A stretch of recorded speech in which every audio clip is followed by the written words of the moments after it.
I don't quite know how to get the link ready, but probably You have to should. start streaming before you. Well, I mean, it's live on YouTube right now. I just don't find I'm Oh, not seeing the easiest place to find a link. Probably should figure that out before I started streaming, but we can just cut this. Yep. Okay. Cool. So it's giving me the link here. I sent the link in the Discord. chat. Oh, Cool. okay. Yeah. Awesome. So yeah, let's. Should we do an intro? Or you guys just want to get started? Because I know you got to go to dinner, but. We can do an intro. All right. Well, cool. Yeah. This is the fourth episode of the live stream that we're doing. Just editing my novel. I brought in two of my friends. I'll let you guys introduce yourselves and any socials you want to promote in relation to your art, because it is just an art stream. Okay. We're just hanging out. Should I introduce myself? Yeah. Yeah, go ahead. Okay. Well, my name is New Shop. I make music and a lot of other artistic things. And I'd like to thank you for having me on. It's going to be a lot of fun. Yeah. And it's meet you guys. You can find me at WitchGod on Twitter with a 1 instead of an I. That's all you got to know. And I'm Julian. Go by Bob Blabla online. Don't really post too much yet consistently, so I'm not gonna. You've been throw anything out there yet. You've been posting inconsistently for like 5 years. There's something to that.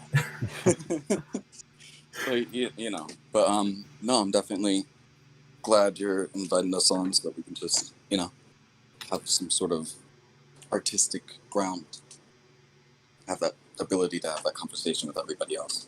Yeah, I'm excited about it. I'm also excited to have people in, because now I get to expose you to my art. Yes, that's why I brought everybody here.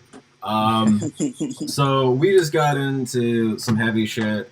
If you've been watching this before, you already know. So I'm gonna spoil things now. I can do that. This is the other reason I'm live streaming this, is so I can talk about it without spoilers, because it's been reported. And if you don't know the spoilers, the main character's dad's dead, and this is the aftermath of her talking about that. First, like, fifth of the book is just a distraction from that and about her life, and now we're like moving into that. She just talked to her dad, or she just recalled talking to her dad while he was dying, while he was going crazy. Actually, I think we could go back to some of it just to talk about. So, like, one of the things that I like is that, like, so he's getting like dementia or like brain cancer, and he's like sort of like going down, you know, like just sort of like not remembering things, and like he starts like to think of her as Heather, which is like an old college love, and then like she's like trying to talk to him like, what's not about success, dad? And then he's like, all of it, life, living, being, it's not about success. And then she asks, what's it about? And then he says, it's about living, it's about inhabiting, it's more than money, it's more than homes, it's building things, it's being a part of it. We are all Aeneas, and Rome needs to be founded. Everything is so potent, so ready. There will always be a golden horizon, and we can reach it if we sacrifice ourselves to the mission. All we need to do is to give it, to do it, to be it. He turned to me with eyes lit up like a boy's. His eyes were crazy, like actually crazy. The kind that functions, but this sentence, by the way, guys, you know as much as I do. The kind that functions, but the kind that even attending a theater all suited turns to you with a smile. That's like one of those 4chan sentences where it's just like, huh? Yeah. Right? Like, Yeah. what was there was when? And it's like, But so like this conversation I really like, because then it's like she then goes into like, so what is that, like super working, like just putting everything on yourself?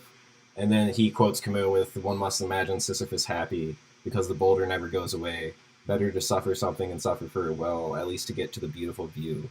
What else? The misery without moving forward to something better. Why can't we live for what we're proud of? Why can't we do what we're supposed to? Why can't we give better than we were given? Is there no way out of how things are? Is there nothing to do is there nothing to do to better it for whoever else? And then she's like, what? Like, is it all so bad? And then like he's just going crazy. Like, are you guys like, how do you guys feel about this so far? I think there's so far what I'm noticing is there's like this contrast between the father and the daughter. I think that the tone that he's speaking in is very frank and it's very like spiritual, and I think it's a good way to sort of like illustrate the importance of this discussion to him. Like, I think he's kind of, it seems like he's sort of aware that like she may not fully grasp it, but I think he understands enough to make it seem powerful, I think. Yeah, totally. Totally. I part of like what I'm trying to do with it is that it's like this really intimate and present conversation that's so inappropriate for your teenage daughter. You Right. know, where it's like it's reaching her, it's engaging her, but it's not the same thing because of like the like going on to this conversation. She just asked him like, "What are you proud of?" You know, and then like he can't he can't say it. You know, he can't say I'm proud of you. He has to say that like you know he's proud of a lot of things. He's proud of like bettering life. He's proud of like working. He's proud of like doing things. You know, but like it's not the same thing as just being there for your daughter and like asking her if she's okay and things like that. But it's like the thing also earlier in the story because like you read that part with her friends. It's the same thing that she does to her friends. You know, where it's that like that translated where it's like he's inappropriately talking to her about like this higher purpose and this mission and then like it's completely over her head and then she talks about it to her friends and then it's completely over their head but I just I had a lot of fun with that. I think it's like sort of yeah Yeah, I like that parallel a lot. the apple doesn't fall too far, you know. Yeah. So I just wanted to give you guys this background because it's like this conversation goes on a while and it's really abstract. Are you guys like? Do you guys want to get into any of this stuff? Because it's about work and it's about stuff, but this next stuff's like more directly about art. This is just sort of a philosophical goop of a dying man. I'm good to. I'm kind of curious as to like the art conversation right now. Totally. Yeah. All right, so I'm gonna just keep reading through this because it's like here's like some story, and it's gonna be this, and then it's like basically one page, and we'll get there.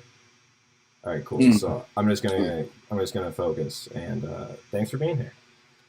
All right, so Of course, man. yeah, cool. The weeks after he passed, I didn't do anything. I just sat at home in his study, sitting in my green chair with the circles back and and arc arms, watching his chair, the creased over black leather still burned with his shape. For hours I'd smoke, thinking of nothing, being nothing, just as small as I could be in a room undisturbed. I only ate buckwheat for a while, cooked in the closet stove between the mess room and the dining room. It worked with cinnamon and dark chocolate. It worked with Brussels sprouts and chard. It got you through every meal, every day, the truly ideal grain. Then I got to the sludge, buckwheat steeped in coconut milk, with flaxseed seeds and some figs. In the morning, mix it with yogurt, vanilla, and cinnamon. At night, mix it with chicken broth, turmeric, and veggies. Every meal. At first, it was decadent. Then I thought I could feel the growths pushing their way through my intestines. It was like being a gumball machine. Whatever. Back when it was the way he left it, books literally littered the room. He had shelves on every wall which could fit most of his books. Probably. But he left them with plenty of space because he had piles on tables, toppled on the floor, books used to stop the creak of furniture. On the arms were trinkets and other things he used to test his patience like a Rubik's Cube. One of them was a poison trap that was supposed to line up with the pulse, so if too much blood started pumping, the kill switch would be pulled. It was later drafted as a medical contraption for an anti-anxiety, anti-inflammatory, things like that.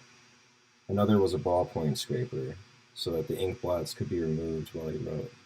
It was shaped like the bar they used to pierce nipples. Another one was an old prototype for his first canvas stretcher, flexible metal that could become taut like a bow and be used to hold canvas in place over a frame to secure. Pens everywhere. Ashtrays and joints so casually scattered they're easy to mistake for instruments.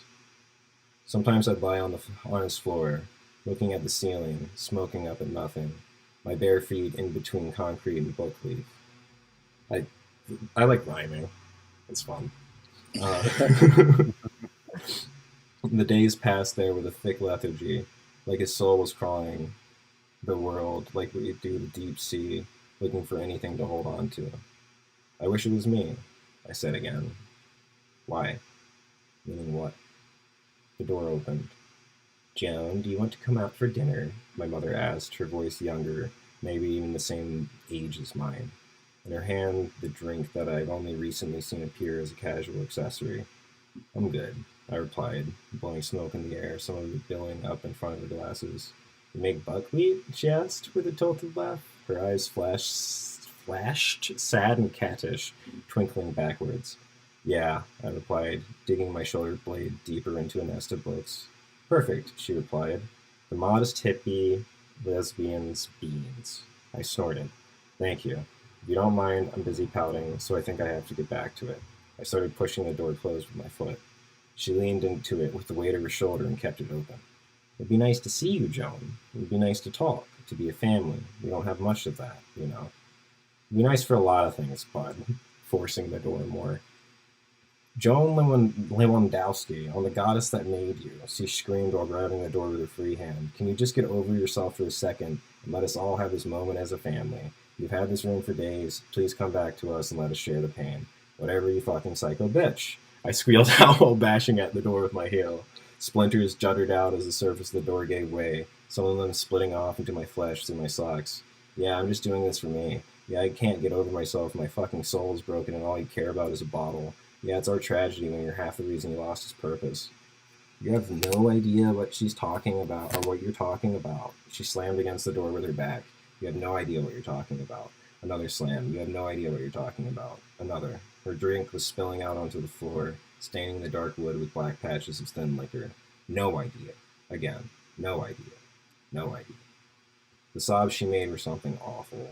Weak moans warbled out from a hollow chest, a proud viola about to split.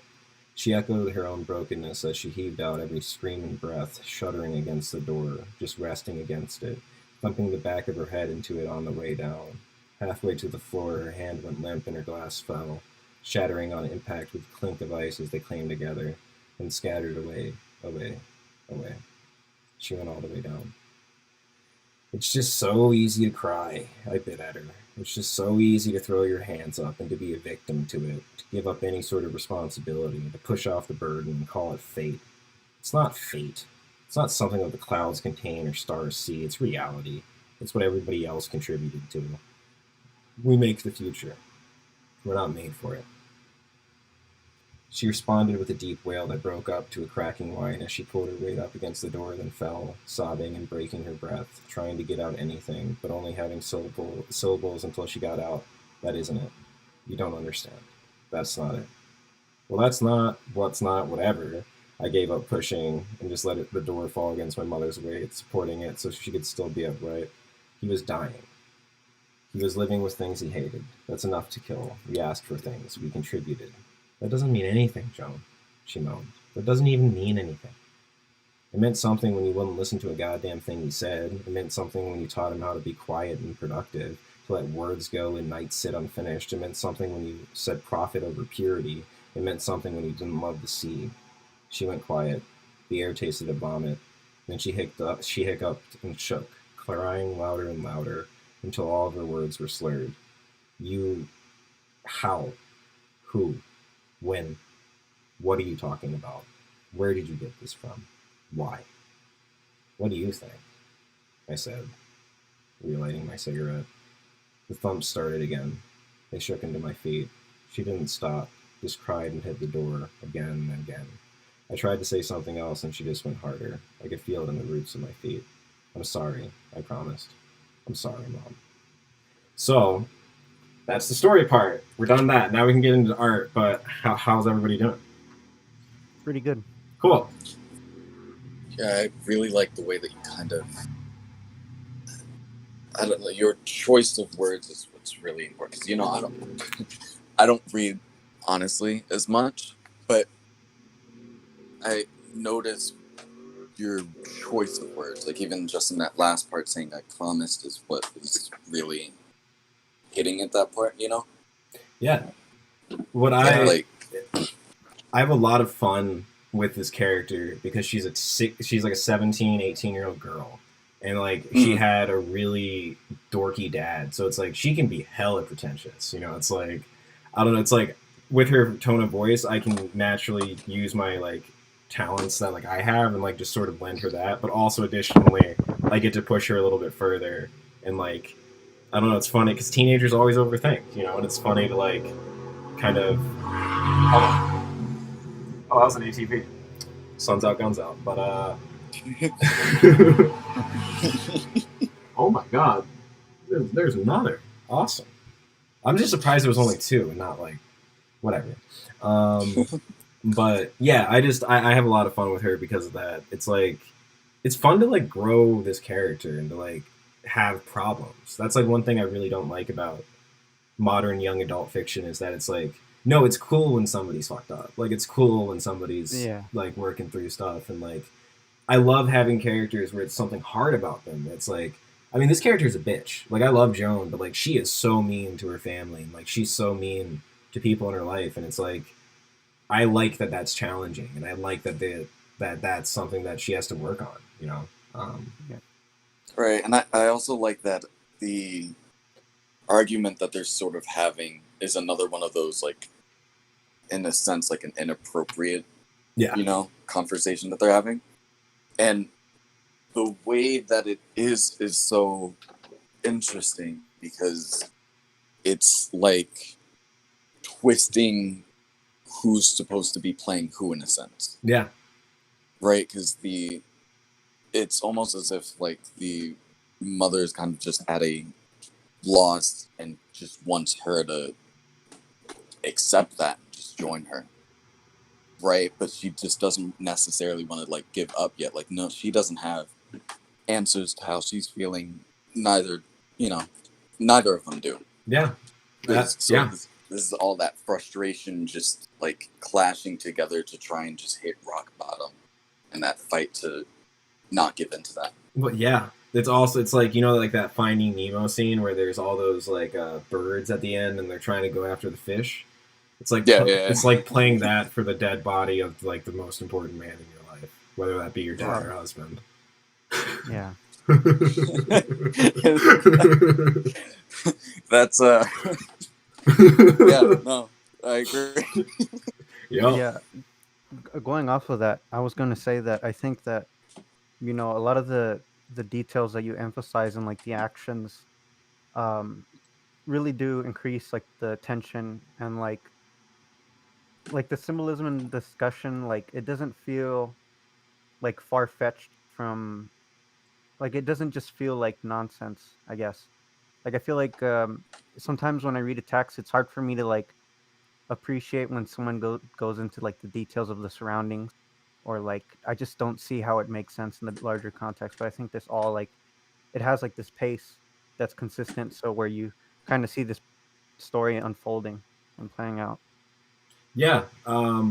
Two people I would bring up are Camus and Chekhov. Where growing up, I'd read Camus' description of a room, and it's like they walked into his apartment. There was a blanket thrown over the couch. What he said was, you know, it's like they're just completely like just minimal. And also another thing is Chekhov, where it's like if you have a gun, use it. If you have a prop, use it. Like why are you Yeah. talking about all this stuff? It's not. If it's not going to be a part of it. Like, why is that door there? It's because she's slamming her foot into it. Like, it doesn't matter otherwise. That that is something that I learned in playwriting, and it's like something that I've stuck with ever since. Where Yeah, any gun, any or even word that's brought up, it has to have some sort of connection. yeah, yeah, and that's yeah. I'm so with. I love that rule or law or whatever. Like, Yeah. I think it's called Chekhov's law or just Chekhov's gun. But it's like yeah, I think it's so useful with writing because it also like people don't understand that like detail will never be as strong as symbolism, and like if your detail is symbolic, like you just you've got it. Like that's you know It creates a web within exactly. like the viewer's mind. Yeah. Was gonna add to I also like the choice that the character is a teenager, right? Because it gives us not necessarily an excuse, but like a lot of us at that age get very pretentious because we're just learning about, a lot of things. Yup. And I like it because her being pretentious, like whether or not she knows it, it doesn't come off as like, like many stories would try to put this in a sort of way of just like, no, she doesn't know anything. Like that's it. She's just hopeless. But this kind of paints more of a picture of somebody that's learning, right? And even if they're spouting nothing, even if they don't understand what they're saying, it's still an intriguing event of somebody at least trying to find some sort of like philosophical answer to what's going on. Like it allows for her to be ridiculous and not have anybody like roll their eyes at that, Yes. right? That. Because Yes. That's why I love her, is because nobody's telling her what to do. right. It's just Yeah. raw emotion. It's just mistakes. It's just putting your life out there. And like, if there's something I'd want teenagers to do, it's that, where it's like, this is just a mean girl that likes to paint and she paints a lot. And like, you can be the same thing if you want to repair like radios and like you just want to do, it's like anything you like in life, like just literally, like I guess like my books have a slightly self-help theme in that it's just pay attention to yourself and like put in time every week to do something, or like it's like, just be kind to yourself, listen to yourself, all that stuff. And like, I don't know, that's what I like embodying in this character. And I also do like that none of these fights are right. All these fights are just leftover emotions, and they get to, there's nothing clean with that. Hmm. Yeah. All right, so the next sentence is drawing is everything to the perfect composition. Would you like me to read? Do you want to read? I could read. How That'd be far should I? awesome. Huh? How far down should I go? So this is a giant paragraph. Oh, okay. Yeah, Yeah, I 'cause- can get through this, I think. all right, cool. If you want to do this paragraph, that would be totally great. All right. Drawing is everything to the perfect composition. That's something I learned early and ignored, forcing along with pregnant strokes and an absence of line. It has all of my respect and reverence, but I wanted to make my way with surging shoulders, pushing the art onto the canvas, lapping it on in thick layers until form came out, and burning most of it where it didn't. As I got older, I got into drawing seriously, the study of the world. I think of it as putting things to bed, measuring the dimensions of their coffin. To break a tree apart, turning the webbing of its bark into clear lines, forming geometry out of the forever flowing universe. To bring reality to rest. That's what sketching does. With black and white outlines of the DIA, cars turning into shapes instead of threats, children caught in the moment, not progressing. Helen Frankenthaler's work always won me over because it felt like the opposite of that. Her work poured out onto the page, always fluid. Her strokes flowed by the eye. Her movement not obvious but natural, assumed. What formed because it was supposed to. The shapes she found were the ones that belonged.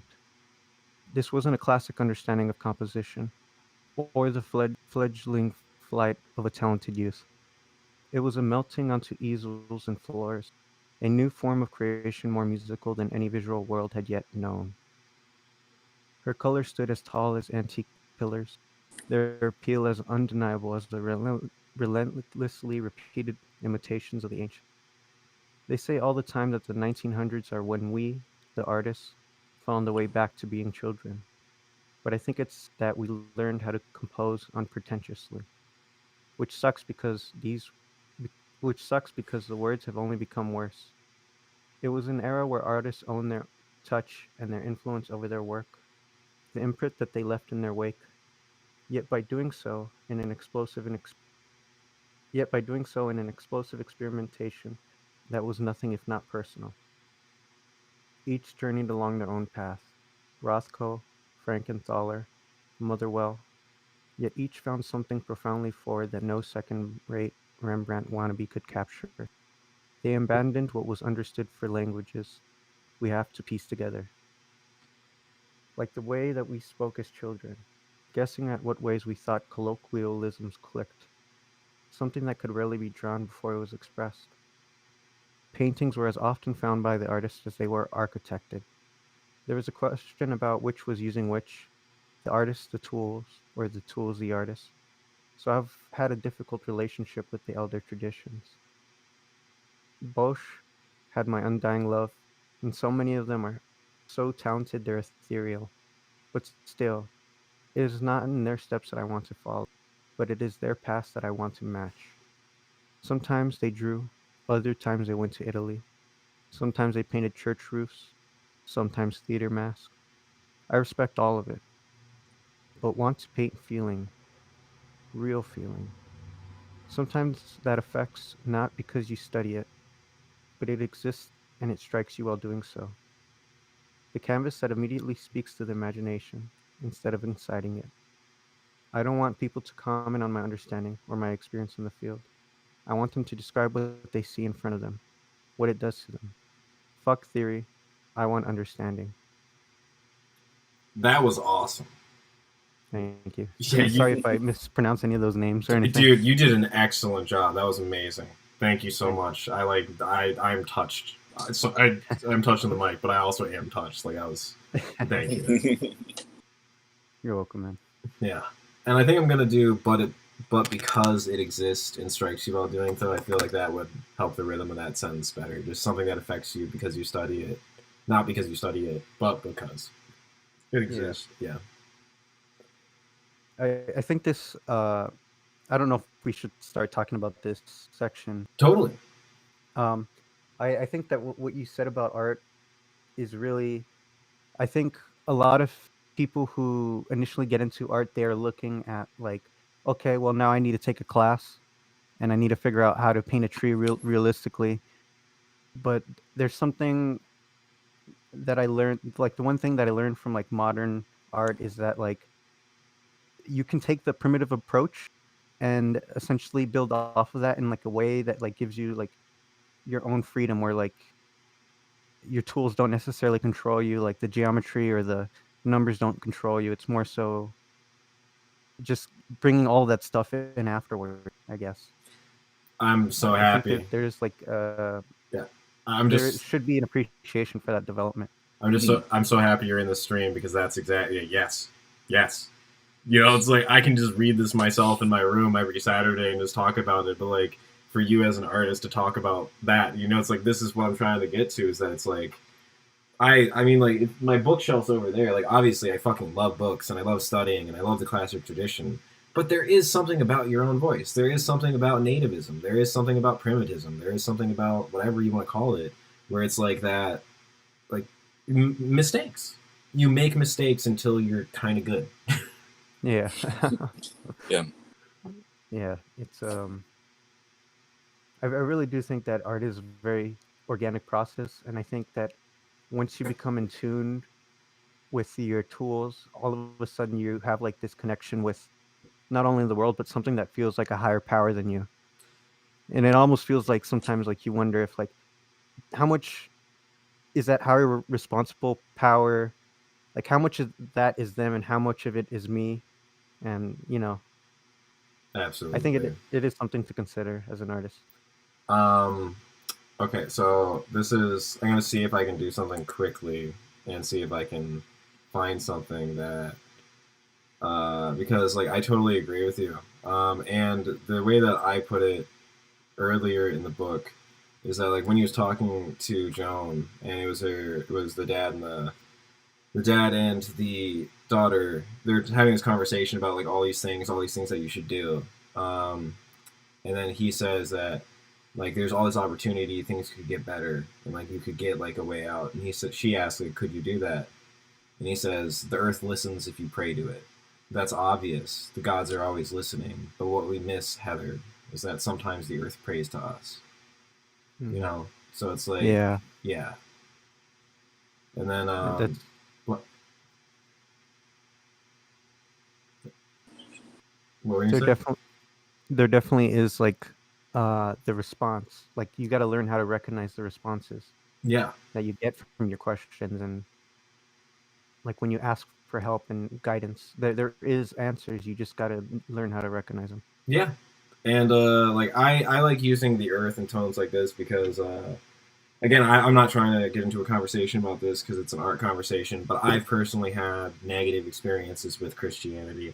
So I like to just put things into my things into my art that have like love for it and like respect for a lot of similar values, but just also like it's not directly Catholicism or like some sort of organized religion that people tell you what to think. Like Yeah. like that's because it's like I love yeah, I love spirituality and I love the things that like get into like I think that we do kind of and this is a really weird abstract conversation. I don't know how we're gonna handle this one.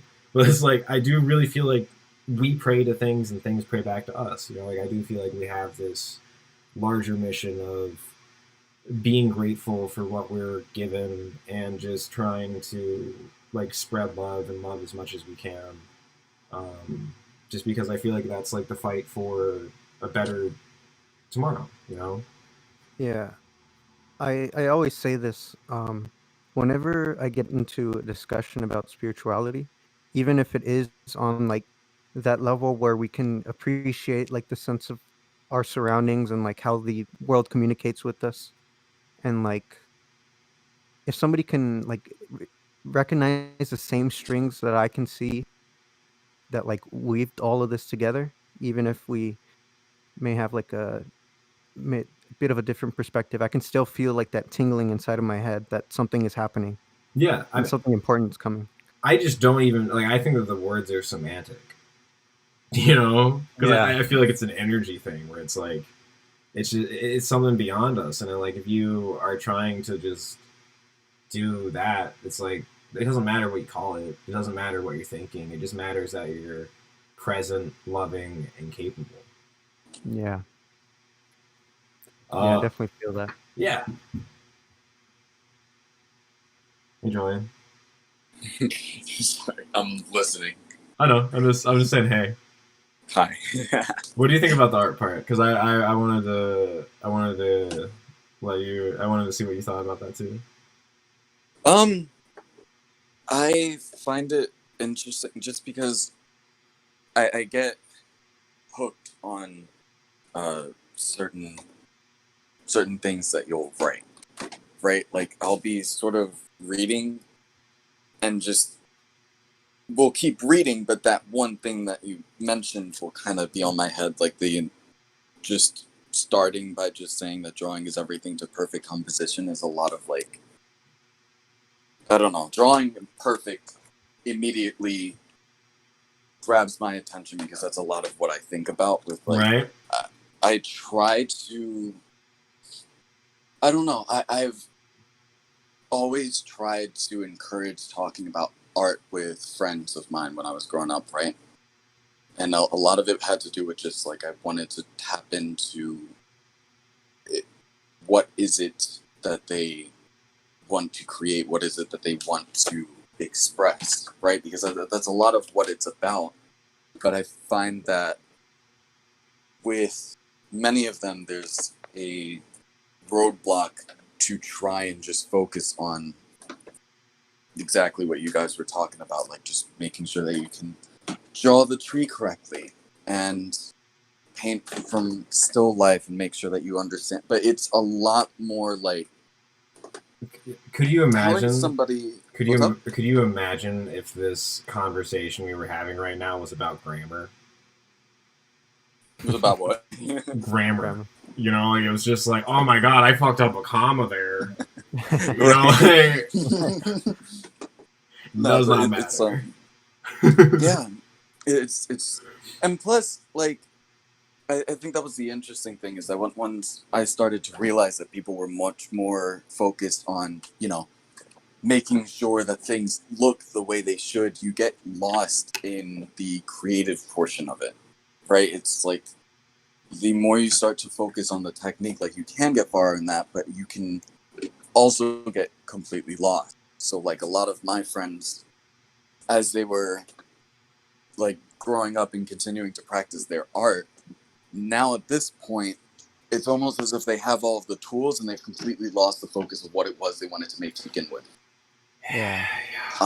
Which is why I find it interesting, because when they're talking about,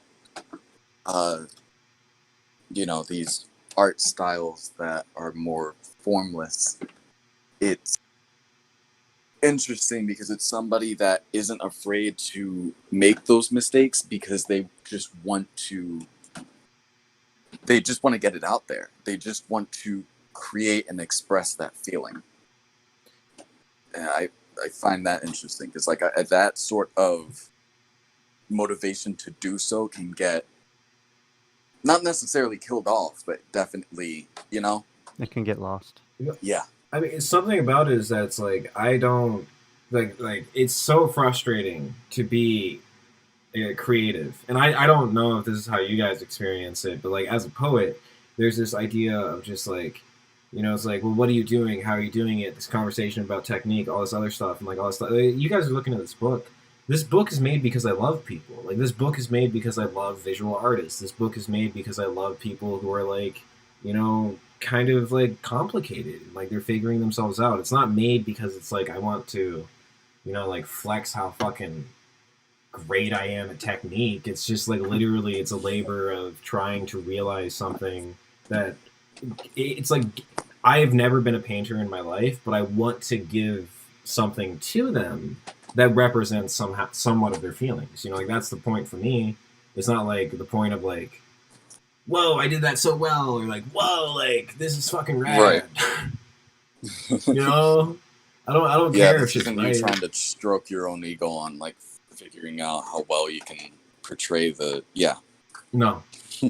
If people who I love, like you've been a friend of mine for a long time, if the people that I value find something relatable in my work and they see something that they want to think about or they want, that's it. That's literally the entire goal. I don't even care if I make fucking money. Like that's the thing. It's just making like, it's just making space for us. It's just making like some sort of like way where it's like, yeah, like why can't we talk about art? Why does art always have to be critical? I don't understand why it's always just like, oh my god, are you improving? All this other shit. It's like, I started off loving my friends. I'm gonna stop writing, also loving my friends. Like this has to be about people. Like this has to be, like that's the way it is. Like you have to, it's like I want it to be that part of it. I don't want to like end up better. I don't want to end up like understanding what it means to be a writer. I don't like why would you do that with visual art either? Where it's like I understand how to like draw the tendon that's under your armpit. Like okay. Yeah. The one thing that academia doesn't really teach artists, it's like the importance of networking, and it's not only just networking with the people around you. It's about meeting artists that actually understand where you're coming from. Yeah. And like, because it even when I was taking like like poetry and playwriting, people like that were so few in between where I felt like they were doing something that was sort of coming from that same vein. And even then, like they were doing completely different things. They're like, some of them were actors, and so it's not just about finding people that work in the same stuff. It's about finding people that you actually want to work with, and you can fuck with their shit and elevate and work with them on that stuff. And yeah, it's weird because it's like if I was to send this book to like a college, it's like, well, here's all the things you did wrong. It's like, well, no, I want to send it to a painter. It's like, well, right. What do you think as like a reader? I don't care what you think as an academic. I care what you think as like a. I mean, that's also like what this fucking passage is about. Fuck theory. Is that it's like, I don't want to succeed based on a standard. I want to succeed because you're related to it, and you were like, oh, that was cool. That was like a meaningful part of my life. It's like, oh, cool, yeah, done. Like that's the whole job. What the fuck else do I care about? Like, I don't know what else is there to achieve as a writer. And I don't like. I'm not saying that's the point of art, but at least for writing, I just don't understand like what else you're after. And also, a lot of it comes down to grammar and just like sort of like phrasing things correctly in the most ideal way to speak and stuff like that. And it's like, who gives a fuck? Like, Yeah, Mm. it develops. people consider me smart. I speak dumb. Like that's like you don't have to speak the way that Stanford is like saying is a correct way of English to be like Yeah. like what we're just gonna drop ain't. I've seen so many motherfuckers use y'all. I've seen so many motherfuckers. Like, come on. The idea that like, oh, lol, like it's like it's not grammatically correct. Shut the fuck up. That's how we talk. Yeah. And like that's why I really resent education as a writer is that like it feels like they keep forcing that. I don't know, just this abstract way of like relating to people, and it's like, no, I want to sound like the people that I live around. I don't want to like, I don't want to sound super smart. I don't. Yeah. Yeah.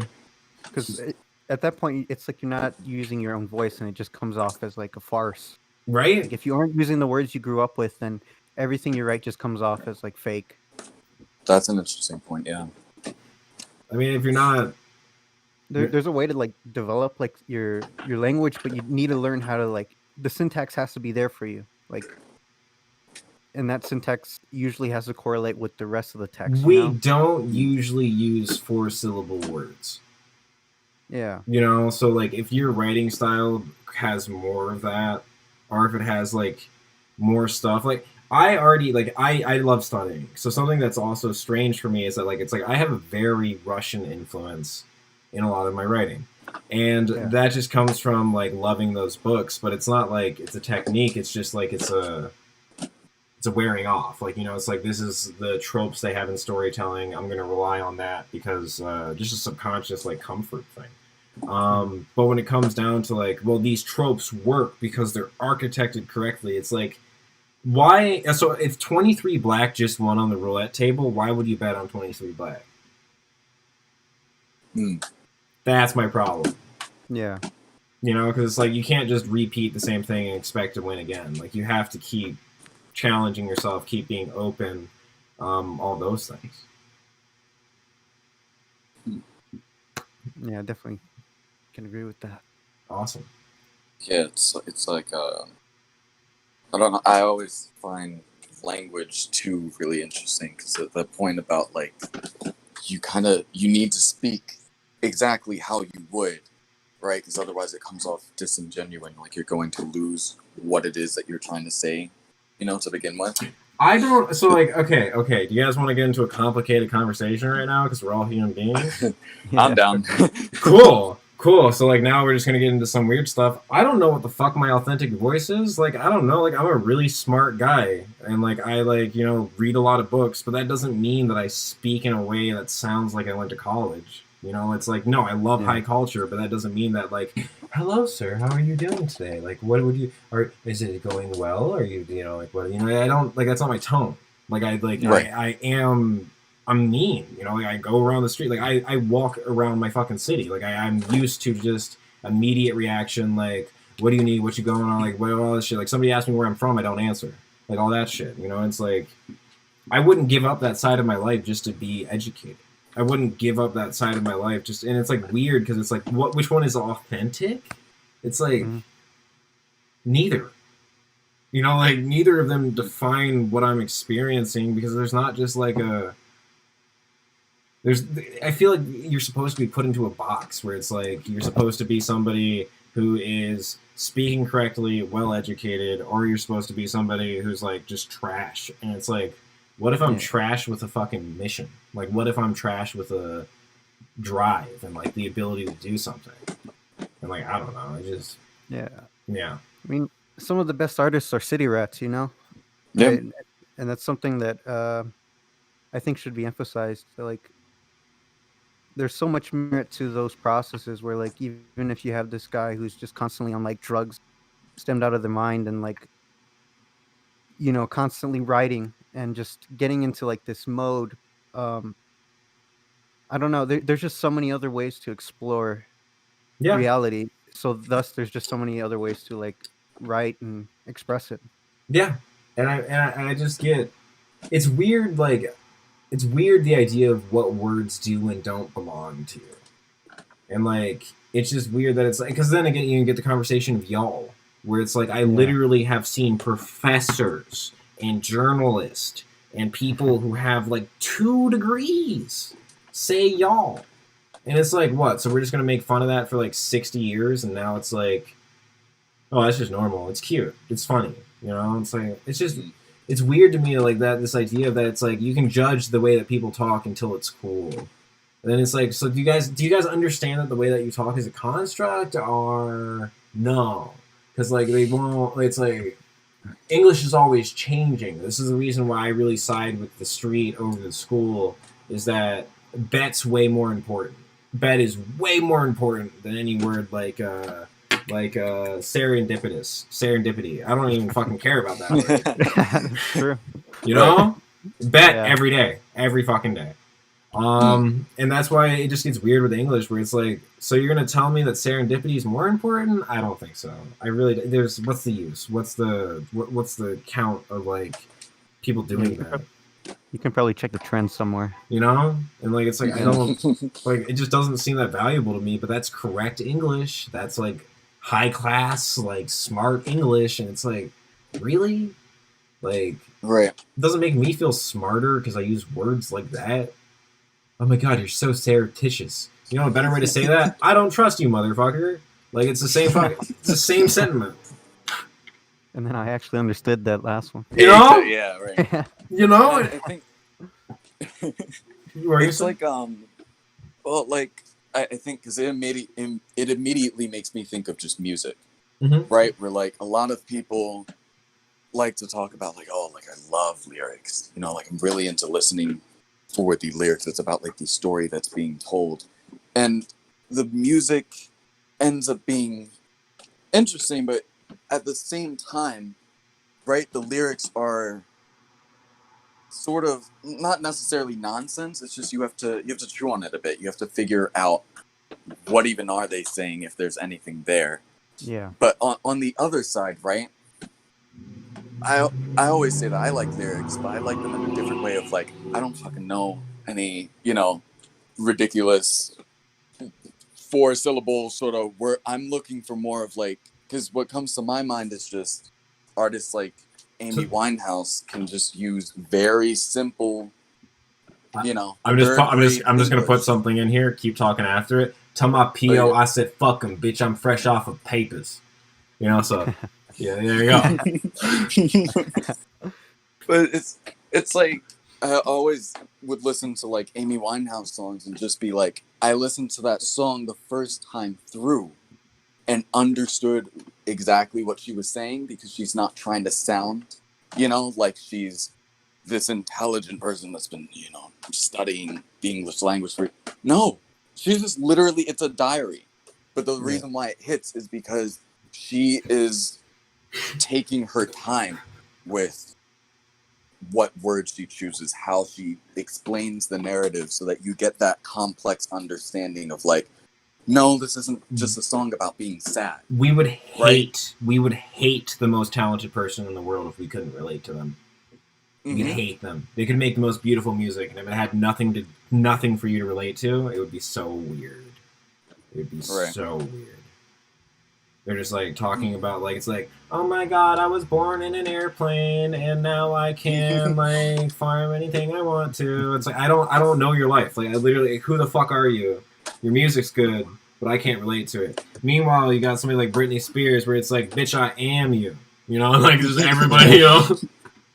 Like, and you know, it's like even just like within your writing so far, like just that line a few moments ago, just I'm sorry, I promised, right? It shows much more of a smart use of the English language than, you know what I mean? Like you didn't have to try and sit there and explain the complexity of her being like, you know, she's not apologizing literally. You know what I mean? You just had to choose the right words. Yeah, show don't tell. You know? Yeah. Yeah. So are we? Do we want to do more? Yeah, I can go for longer. All right, cool. Yeah, I can go for like 10-ish more minutes, if that's all right. Cool. All right, we'll do this paragraph, and then we'll talk, and then you'll go, and then shop. Like we'll decide from there. What do you want to do? Okay. Yeah, totally. So I'm free, so. awesome. Me too. So let's. I'm gonna read unless you want to read. Anybody want to read? It's up to you. I could read again. Well, Julian, you're about to go. If you'd like to read, now's the time. If not, shop. I like it when you read. Yeah, you can have the floor. You're good. Cool. Okay. For years, I've been drawing out this composition, though a weaving city web. All of it so crisscrossed that light struggles to get through. No horizon or perch to observe.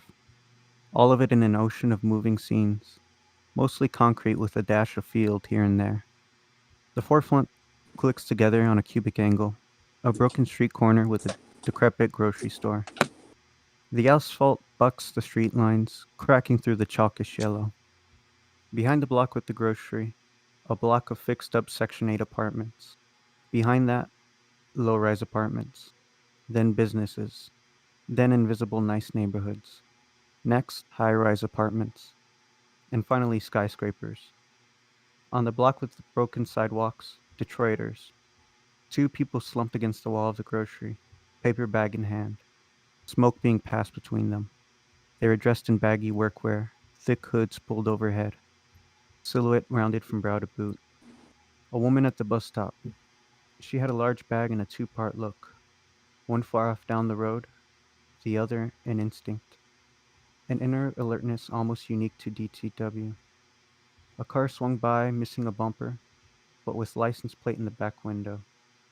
The light is broken on the scene like a comb, each street section getting its own pillar of light, starting orange in the front, pulling out the blues and glowing along the shadows, then fading into white as it went further and further into the city, until the sanitary corpse of some mid-century dream cut off the view. The first most visible scene, baked on the light comfortably, like a comic of your childhood. It was obscured by the view of a house, which took a third of the canvas. The walls were green, the windows were broken. Debris poked out from inside the building. The paint chipped, plants grew. Top of its fence poked in front of it, but the lawn wasn't visible. Above the sky was foggy. East to west the streets were dead, north to south they surged. At least the highways did. The local streets were dead, even headed north. Dotting the skyline were some of the buildings Dad helped refurbish or build. The progressive sector of Detroit's affirmative revitalization efforts, the Board of Education, and the Rehabilitative and Penal Center. They stood out like rotten teeth, each surrounded by their own shadow. Were they pretty buildings? Well, not the super jail, one of many, not the Board of Education. But he convinced the progressive sector to headquarters in a century old skyscraper downtown, finding a use for the building before the city gutted it for medical, automotive, or loan offices. On the first floor, he built an indoor garden, a bookstore, and a hippie food market. It was lit low. Out of all of his big buildings, it was my favorite, and the only one he'd go to without a grimace. His pillars were snaked around by fog, and the rest of the city sat there, equally pressed down, all of it secure, on its slow decline to the river. The entire thing was noise, and it was supposed to feel like noise. I wanted to get that looks that so many people here meet, that standing on the balls of your feet in the middle of a Detroit street, angling your eyes over the horizon so that you can peer into the abyss that stretches on and on and on. Cars could come from over there, eventually, or bikes, or concrete trucks, or elephants. Who fucking knows? It's not like a mountain where you can hide, shaking your fist at something to chase it back to its side. No. On the plains, it's always coming. There's no escaping or dodging it. There's only the grid that goes on forever in every cardinal direction. And then with strings like that stretching into infinity, the webs come together in the corners. Beautiful bungalows in 3 stories, mansions bitten down to wooden shells that were recently painted well, streets full of people with broken backs and abhorrent lungs, but littered with communities of aunties and good men, of hood angels and fathers. That feeling of being so solidly on the ground somewhere, but also aware of the anarchic growl of a city where no one shares a sleeping schedule. Some never sleep, some can't rise. The feeling of being at rest and of whirling through life, feeling the street beneath you and stretching in every direction.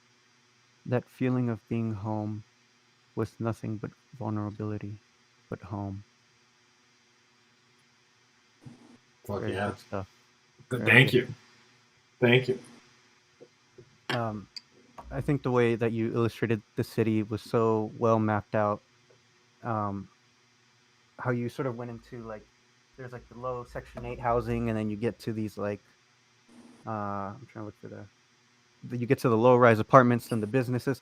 It just reminds me so much of my experience here. Like like often when I trip, I find myself thinking about like especially like I would trip in downtown LA at raves and stuff, and I would find myself thinking of like if I was looking from like a sky view, this was all just like a maze almost, where it's like there's all these paths and like there's all this craziness, and I don't know. It definitely is just like I think it's an interesting expression.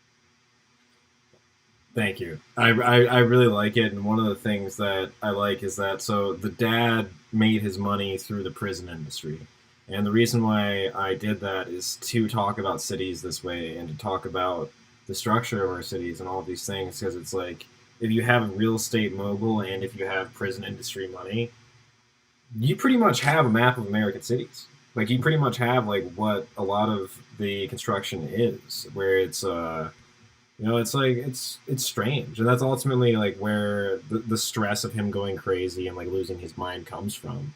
But it also allows like because it's like this fictional character is allowed to like have an influence on the skyscrapers in Detroit. I don't have like I've been in them. I couldn't fucking I can't imagine owning one ever in my life. But it's nice to have a character where it's like you actually get to embrace those and like having his daughter who's just used to them. She's just used to this idea of essentially infinite wealth. And like I don't know, I like marrying that to the prison industry because it's like this entirely privileged character who's like essentially living on blood money. Yeah.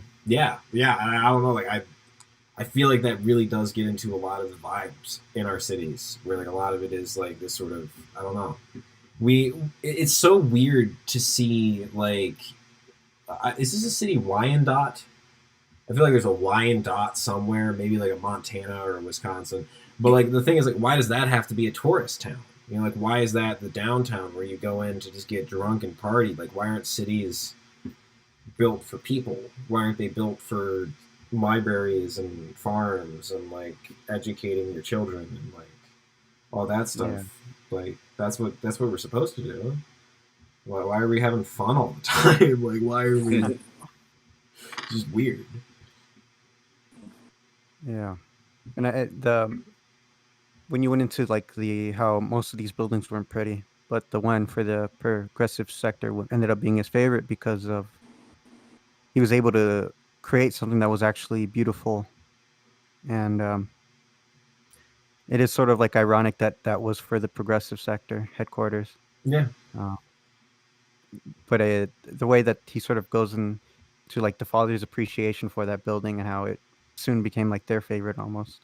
Yeah, yeah, because it's the one that they got to put like like building like they got to put plants and books and like culture in it, Yeah. like where it's actually advantage. It's an actual advantage to the people who live there. It's not just like it's like, oh my god, we're fixing a building for us to live in. Fuck you, like. Yeah. What's going on, Julian? Nothing. I was just kind of mesmerized by the imagery, really. Yeah, I'm not picking on you. I'm just asking because I know you got a time limit. Oh no, yeah, I'm good. All right, We're cool. gonna get going. Let me wrap this up.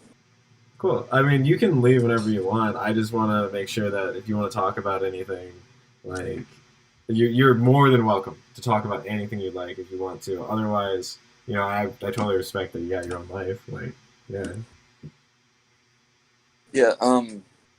No, I actually am really enjoying how your story is going now. I'm kind of glad that you even brought up this idea to like have it be a little bit of a group effort to begin with, you know?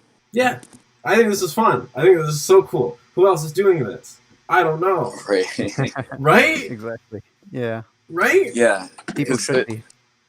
And it's And like, plus being able to listen to you guys talk about it too is like, you know, like it's hitting on points I didn't even think of, you know? this is what school's supposed to be. This is what I'm fucking saying. You know, it's like we can hang out when you're drawing, we can hang out when Shop's doing music or whatever the fuck else he wants to do. You know, it's like all of us have stuff to do, and it's like, why don't we just include each other in that and just make it a space? You know, it's like, Yeah.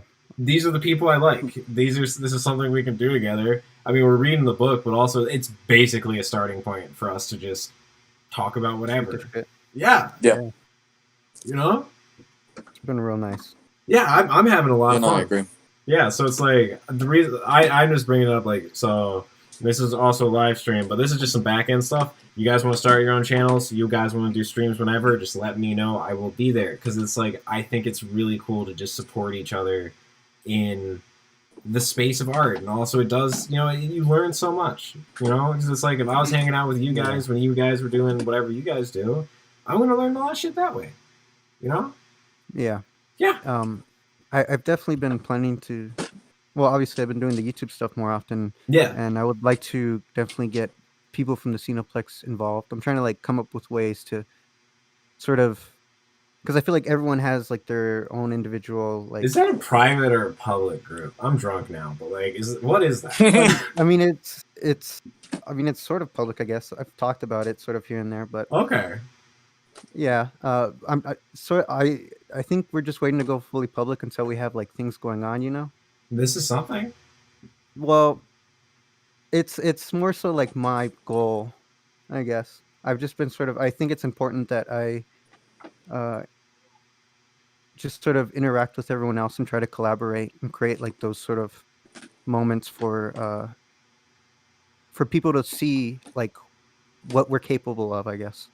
I Yeah. think it's important. Yeah, totally. moving forward. I think I love everybody in there pretty much. I don't even know what they fucking think about me, but I'm happy to just show up and talk my shit. I wanted to get Bryce involved in this. I really did, but then he wasn't. I don't know. He didn't get as excited as I wanted him to be, so I just let it go. But yeah, I don't know. I don't know. I think that this is a move towards it. Like, I don't know. I don't even know. Like, is that so? No, never mind. Never mind. I don't even know if we're supposed to talk about that in public. I can talk about it more with you in DMs. Totally. That's what I mean. Because Get I'm more into detail about like what's going on and stuff. totally. You know. Yeah. Yes. All right. All right. But yeah. I really enjoyed this. Awesome. Honestly. I'm probably going to get going for a bit. Yeah, dude. I actually am figuring out I might be moving back to Pittsburgh Okay. soon. So like there may be a few days of me just like figuring that out, but Yeah. I'm thinking, I don't know, but I'm thinking about figuring out what I would do with like pushing some sort of channel or some new sort of outlet. Is there any way you can get your phone to record you? Like, is there any way that you can get it to just like stand up on a stand so I can look down on you drawing? So actually, that one would be kind of easy, right? Because I already have OBS and stuff like that. Yeah. And I have I have Paint Tool size, so I can paint digitally and easily stream that. Yeah. My issue is that I'm such a like draw to something for 2 seconds, delete it kind of person. So That's it's fine. not really the most entertaining thing to watch, but you know. This is a book from a year ago. I just dug up a book I wrote a year ago, and I was like, hey, I want to hang out with my friends while we read my book. You know, it's like, Right. it's not like it's some sort of like you need like preparation or something. It's like I'm totally fine to hang out with you while you delete an entire drawing. Yeah. I don't care. While you watch me redo the same line. Oh, I know how it goes. I'm your friend. I know. But like that's what I'm signing up for, you know, because it's like that's what I'm trying to promote. It's just like doesn't matter how you make art, just like live it, embrace it, be your art, all that stuff. Like, Yeah, I I forgot like who. that. There's a rapper who I was watching like an interview or something, but he said that you got to pay your people taxes. You got to remember to pay your people taxes, and Hmm. that definitely resonated with me. It got me to communicate more with people I just hadn't been in touch with because I realized like they have no idea where I'm at right now, and like if I'm even still curious about their stuff. So even just saying hello here and there is very good. I yeah, think. Oh, yeah. I just get confused with like I don't know like we live in 2020. This is the weirdest fucking time. Like I have no idea what like you know. It used to be the forum. It used to be that you went around to a bunch of dudes who were wearing a dress, and then you guys would just talk about like the play that happened or something. Yeah. You know, like that used to be art. And now it's like I don't know. Like I feel like this is the closest thing that you have to a place. You know, like Yeah. yeah. the three of us are talking about something vaguely. Like solid. That's a group. um, I don't know. I'm just excited to like. I'm excited to like. I love this space. Like I love hanging out with my friends, and I love talking about stuff in a low pressure environment. Like I just, all this stuff is fun to wonder about. All this stuff is like cool to see what people think about, and, like all that. And it's just, I don't know. It's like I'm happy. I'm happy that we came together to do it because, like, yeah, this is what I want to see more of. Same here, man. I agree Yeah. completely. Agreed. So you gotta go, Julian? Yeah, I should probably get going. Yeah. Somebody starts Go get dinner. for not getting to. Yeah. All right. Have a All good right. one, Julian. Yeah, it Nice was nice meeting you. meeting you guys. Yeah, it's All great. right. Later. I'll see you, dude. See ya. Cool. That was fun. So, Yeah. how are you're free? Yeah, I would want to grab some more water right now That's totally fine. because I'm a bit parched, but I'll be free. Yeah, We can no get worries. further into the text. Alrighty. Be right back. Totally. I think that I have to. All right. Live stream. What are we going on? Who is this? This is no, that's OBS. This one, right? I don't even know if I have. There we go. Here it is. We got 2 concurrent viewers. I think that is probably the people who I am in a stream with. Amazing. How long has this been on? Hour 7. Amazing. Got some water. I'm gonna get some. Oh no, I got the mic on me. How far can this mic go? This mic can go pretty far. Hey. Oh. Please check the video resolution. I don't care. Cool. And I'm back. So awesome. I am really happy with this project right now. I'm really enjoying that I can I'm just enjoying that there's like a group conversation. I'm happy to see I always talk about art. I don't give a fuck as a matter. I want them to do this shit too because it'd be cool. Because we can all talk about it. I don't know. This is just a weird sort of community idea. That's what I'm doing. I'm a big brainstormer guy. I'm totally sober, by the way. Don't even ask questions. Oh, hey, he's back. Amazing.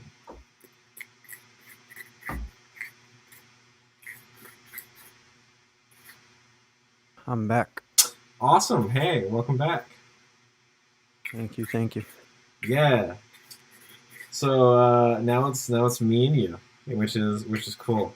But I think that was so cool, dude. Right? Yeah. Right? Yeah. I definitely felt that. Right? And it's like it's just I don't know what we're doing like formally or like how to organize it, but it's just cool to get good energy together and just get people like talking about what they care about. Definitely. Yeah. It's very important to like connect with people who you can connect with them on like some sort of similar level, and then once you have like that group developed, that's when like you sort of connect them, and it allows for all these different viewpoints while also allowing for like understanding at the same time. Yeah. I mean, what I liked is like here's another little like backstory things behind the boys, but like yeah, like I've known Julian for years. I've known you for I think like a year or two. A couple years. Yeah, so Been a like I've while. known you for a couple of years. I've known him for like since I was like a teenager. And it's cool because you guys never met, but like that was natural. You know, like that was easy. Yeah. You know, and it's just like decent people, and it's like I don't know. That's just been. It's cool to like have that part of being an artist instead of just like all the isolative like. Just always thinking about stuff you like and like nobody really having a way to interact with it with you. Yeah, like most artists will like talk about art if given the opportunity to, and they'll go on and on and on. But how many people are going to listen for that long? Yeah. So that's why artists have to listen to other artists, and by discussing it, sort of maybe may make it more interesting for others. I think it does because this is what I've always wanted as an artist. Is that it's like I've never it's like I don't need an interview for you to tell me how to get over writer's block. Like I don't care. But like if it's just about like you shooting the shit, having a good time, like just enjoying life with your friends, it's like oh cool. Like that's actually like like I can't fake this. You can't fake. Like how would we fake anything right now? It's like it's literally just like our personalities hanging out, having a good time. Like.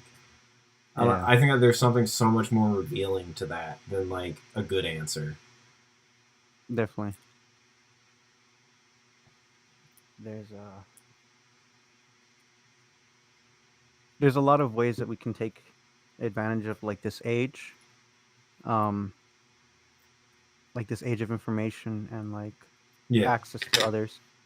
But if you don't make that first step of reaching out, you can get stuck in a bubble real easily. Yeah, my biggest thing has just been like, and I'm happy I figured this out. Oh God, I guess I didn't. But I wanted to make my money somewhere else because it's like I wanted to be able to support myself before like getting into the arts, which I did, but I did it online because I'm a journalist. So I just realized that no, I did not escape the computer because my job is only on the computer. Like fuck. But I think it's cool to have an independent way of supporting yourself and then get into art because then it's like, yeah, I just want you guys to like it. I don't care. I literally don't care. Does this book get published? I don't care. I don't care. We shared it. We shared a moment. We shared a conversation about it. Like that means it worked. And that means it's alive. And like that's the cool part. Like I don't know, like I just I'm happy that I don't have to put pressure on myself to succeed and to like convince people that my writing's worth it. Because it's like I don't want to market myself. I don't want to sell my art. Do you like it or not? If you don't, that's cool. Like yeah, I don't know. I just get like I think that a lot of the modern art world is too competitive to actually like allow people to build their own voice, and that's weird. Yeah. Yeah. What was I gonna say off that? I sort of lost track of my thoughts, but I definitely agree with that. It's all good. We can go back to the book too if you want some time. Sure. Cool. We can get into the book. All right, I'm gonna do this paragraph because you took the last two big paragraphs, so I'm gonna be lazy. I'm gonna take the easy one. Cool. So a few times I tried painting it, being Detroit. A few times I tried painting it, but I haven't even finished the drawing right. It came out best the first time, the first drawing. I did it years ago now, in charcoal. The lines shake, and the focal point is off, but the feeling is there. Everything is rackety and coarse. The city is both cruel and cold, but iconic and easy to identify. The black lines dig in with alarm, carving out from the landscape and sky in rude protrusions, specks of its pigment flaking down on the page. Dad's buildings look actually evil, like scepters of fallen gods standing in the field, daring for a new owner to earn a worse fate. The sky is a suffocating blanket. The streets are streams of unceasing anxiety. It's a teenager's piece, but one that screams instead of shouts, one that actually comes across with some intention. Since then, I've added more and more structure, cleaned up lines, resettled angles, changed the horizon, tried turning the background into a downward scale of halftones, went back to cross the streets in real life to resketch the scene. Really, everything that I could think of. But it became art. Not art like prayer, art like work. I started trying to capture something or understand something, to be in control of it, and so I lost that immediate grip of the first sketch, which is why I held on to, and why I paint from it. It feels like thousands of times I've traced out Marie's body. This is her girlfriend. We've seen something for about a year, or we've been something for about a year, but not settled. Like, I don't know. She's a dancer. The flighty people. One plan, another place. One step, two. Always willing to let me turn her into a line, though. An excited model. I've had her strip. I had her wear flowers, one up her ass, once a crown I roll for her. I've had her dress up. I've had her in public. I've put her underground. She lets me direct her like we're going to the slaughter. Painting her is now an extension of those hours, days, weeks, spent perfecting her figure until she looked at the leaves of my notebook, holding each page with a finger and a thumb as she inspected it. At first she adored every picture, every sight. But then when the curves were less abstract, the muscles were more defined, the skin tone more accurate, then she started to stare longer and longer. No criticisms, really, just a wordless gaze into the abyss. Her cheeks got more red, her eyes narrowed. The lines that make up her body are in my hand now. Even without looking, I can sketch something that approximates her being. There is no erasing her form, which is part of my memory. Her parents have always loved my portraits of her. When they first learned of it, they wanted to invite me over as a portraitist, with a gilded frame and an audience. But Marie, but Marie and I explained that we'd rather just work without the attention. Her blue eyes turned straight dead, like a frozen bay when she was home. The voices of her parents would crackle past her, around her, but nothing would find her interest, not even a phone. Sometimes I feel like I could just hear, sometimes I feel like I could feel or hear static pouring out from around her now. Joan, how are you, darling? Have you heard the news? Her mother asked when we went through the front door, having waited on us since it was planned that we'd eat their days into beds. Okay, so now we're getting into the dialogue, and then, like, this is the final scene. So, like, the first scene was that fight with her mom, the second scene was the conversation about art, and then this is the final scene that I want to get through today. Okay. Cool. So I just wanted to let you know, because that's what we're starting on. What do you want to do with this? Do you want to try to do voices? Yeah, we can do voices. I'm down for that. Cool. So we got her mom. So we got Marie. Marie is her girlfriend. She's a dancer. She has two parents who are divorced, are divorcing. I don't quite remember. I only read this book a year ago. Or I only wrote it a year ago. So I'm kind of discovering it with you. Yeah. But so we have those characters. I read her mom's line. Should I be the mom? You want to be Joan? Yeah, sure. Cool. All right, so we'll figure out as we get more. Okay. So no, I haven't, but I'm good as you. Okay. No, I haven't, but I'm good. Oh, do you? You can do that, unless I you want. replied back with a polite smile. How are you? Marvelous, dear. Don't worry about the news. Later. A kiss on the cheek. How is your work? She had a dress on, a tasteful purple in between lusty and pompous, minimalist embroidery over her chest that did a lot for her. Well, Marie and I have been getting some good studies in. I say, opening my shoulder to include her in the conversation. She continues, looking at nothing.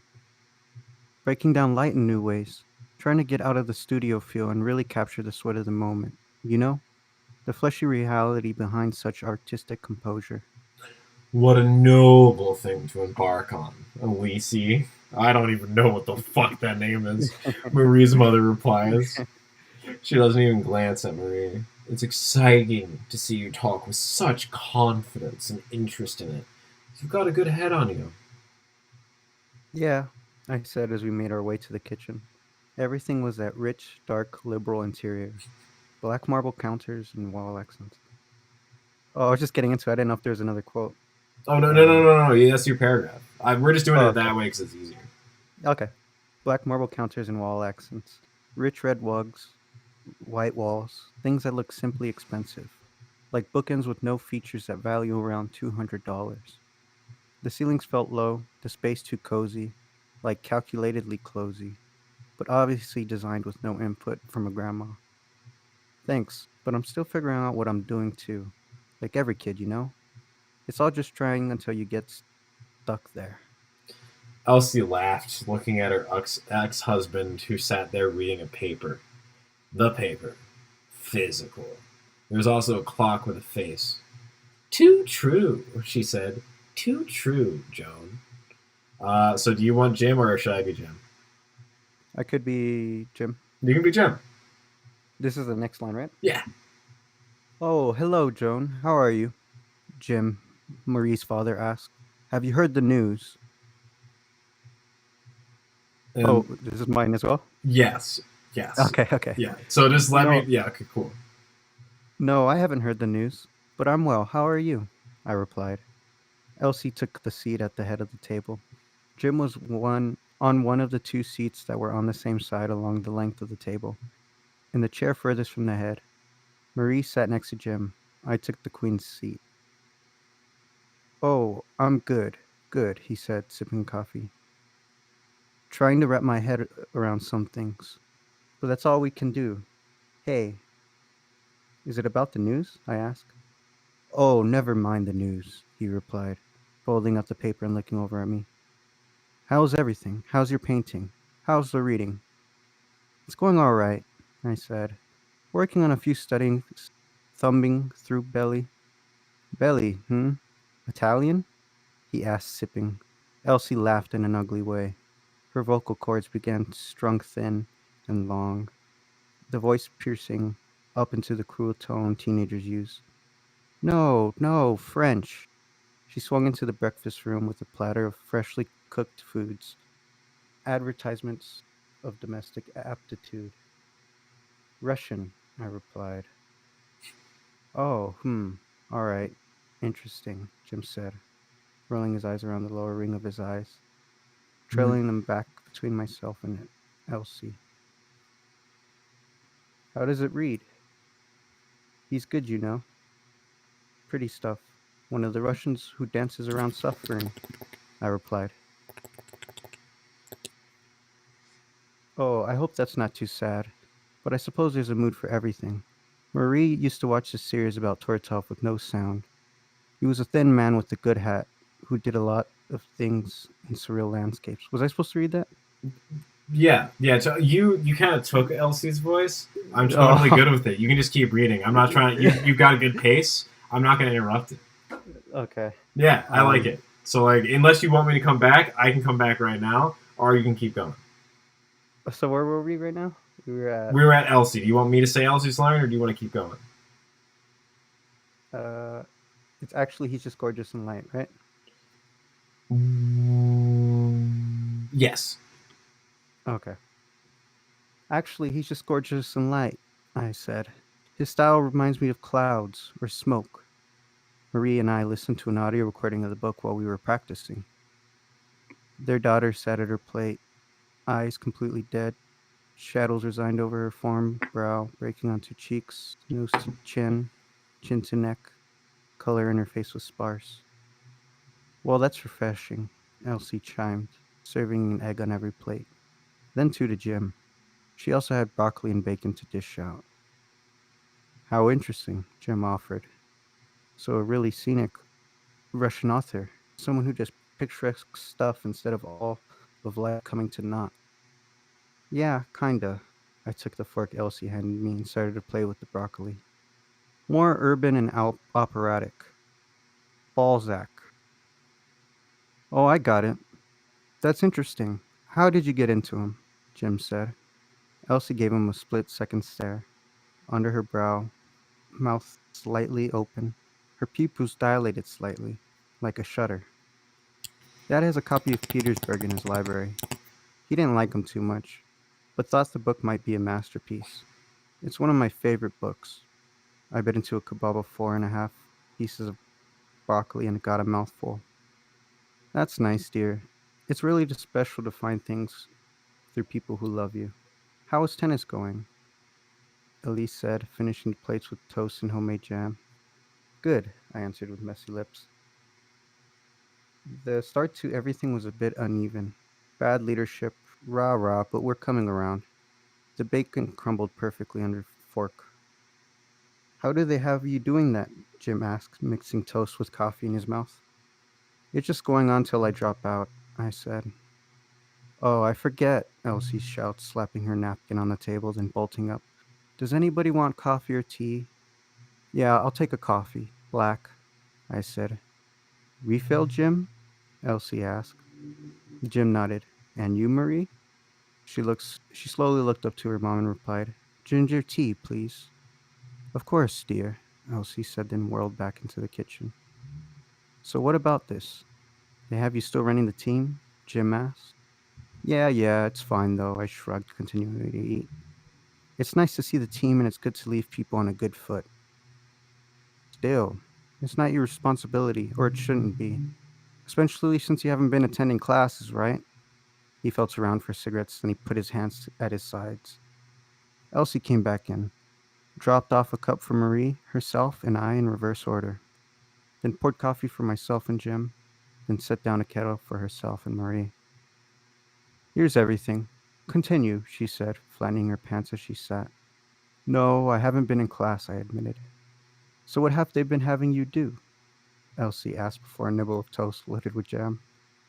Detention, I replied, and ate half of the over-easy egg. Oh, no, Elsie replied, mouth not entirely clean. I nodded. Yeah, I just kind of do homework or something, but I'm mostly silent with the bear. That's awful, but good thing you're not a laddie, Jim snorted. I laughed. Elsie scoffed. Marie's eyes flicked up to us, then rolled back down. She continued to eat with methodical manners. That's a rude thing to say, Elsie scolded. But it is just awful that you have to go through that, Joan. You should be around people now, especially around the holidays. At 17, of course. It's not driving me crazy, I said, shoveling bacon and eggs onto the toast, making an impromptu open faced sandwich. But it would be nice to keep in touch with some people, I guess. You know West Catholic, though. The kids are about as creepy as the staff. True, Jim replied.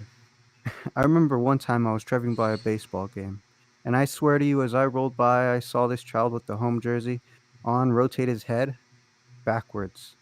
I giggled at that. The whole rotation, he promised.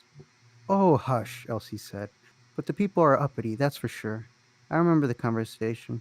Those endless conversations that roll over and over onto the issues of everybody else. I think I even remember about a 14-year-old dressing too provocatively after a teacher approached her. More than approach More than an approach happened too, Haley, I said. She was hot, but not too flaunty. Joan, Elsie laughed. Don't talk about women that way. Why not? I asked, halfway through my sandwich. Because it's disrespectful, dear, Elsie replied, finishing her toast. I don't know, I respect it. She's hot as fuck. Not her fault, but she's good with it. Elsie laughed again, rolling her eyes back. Joan, I, l- I laughed and looked down on my plate, combing things into piles. Well, anyways, I'm happy to hear you're dropping out of there if it makes you feel uncomfortable being there, Jim said. Yeah, I mean, I don't know why I ever thought it was a good idea. It was kind of just a thing to do, a community to meet. But then I felt trapped there, like a cult. I mean, yeah, like a cult. There wasn't a way out. There was either their option of being wrong. There was either their option or being wrong. And I'm not really digging that anymore. I didn't ever, but I kind of thought that they just talked to children that way. And as you grew up, they'd grow up. and that you do more and say more, but nope. Pastors talk to their chosen in the same baby tones that we get, I replied. Elsie was eating her bacon with her fingers. Nibbles, nibbles. That's great to hear, Jim said, washing down the rest of his second egg with coffee. I'm proud of you for seeing that so young. You're a really bright kid. Yeah, Joan, Elsie said. That's a great reason to drop out. We're proud of you. It's a hard decision to make. It was hard to decide where to go in the first place. Most children don't do that. It's up to the parents. It's incredible to see that you have the direction to make your own choice and handle the consequences from it. Marie had eaten half of everything on her plate and sat looking at the table, hands at her sides. It was something I should have done earlier, I said. It never felt right there. Of course, we could see that since we've known you, Jim said. You're not the Catholic school kind of girl, Joan. You're an artist. You should be in a program that reflects that. Marie got up from the table, muttered, Thank you, then left the room. You're welcome, dear, Elsie said, then continued, rising after Marie was out in the room. Are you all right, sweetheart? She doesn't seem to be doing so well, Jim said, sipping coffee. Yeah, something seems off, doesn't it? Elsie sat back down. Have you noticed anything when hanging out with her, Joan? Oh, the typical benign stuff. Picking apart animals, throwing bottles at cop cars, selling cigarettes to children. Nothing out of the ordinary, I replied, scarfing down the rest of my meal. Jim laughed with his nose and shook his head. Maybe she needs to talk to someone, he said, finishing with his own meal. Yeah, maybe, Elsie said, leaning over the table, peering into the rest of the house, in the poise of a worried mother about to follow up with her beloved child. But do we know anyone? She continued, staying put in her chair. From his pocket, Jim pulled out a cigarette. Well, there are a few people around in the industry that I know of, he said, then offered Elsie the smoke. She held up her hand in dismissal. Then Jim offered me the cigarette. I took it. Jim looked at Elsie again, slightly gesturing the pack towards her, and she rolled her eyes, then took one. We all lit up. But they're all too trained, he continued. Not people who could figure out our dear Marie, he spoke with the exhale of the first hit. Why not? Elsie asked, puffing to the side. Because she's a little too smart. You ask her a question and she gives you the right answer. Therapists are fill in the bubble people. Speak to them with experience and watch them burst. He ashed onto the plate. Elsie frowned and cleared off her tea plate and put it in the middle of the table. So why do you go to therapy? Elsie's eyes never softened when she looked at her husband. They stay trained, like at the wreckage a pet made. Oh, Jim said, perhaps an old fascination with filling in holes. Boo, I laughed. Boo, boo, boo. Thank you, Jim said. You're too much, Elsie sighed. But all right, have your jokes. She giggled to herself, then got heavy shoulders. Seriously, though, Joan, do you think there's anything to worry about? With what? I asked, blushing. For a minute, I wanted to follow Marie, but I couldn't just leave her parents behind, especially not together. With Marie, Elsie replied, drawing her mouth to his side. We don't know quite how to read her, but something seems wrong. As parents, we try to give her enough space to experiment and grow, and we're very proud of you two for owning your relationship. We seriously couldn't ask for a better person for our daughter to be with. Seriously, Jim agreed, nodding at me. You're a blessing. A joy, Elsie agreed. Ever since we learned about we've been so ecstatic. You've always were our favorite of her friends. Welcome in my house even without her.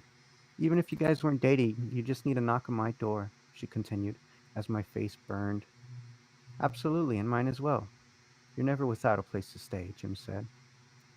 Thank you, I replied quickly, following drag after drag.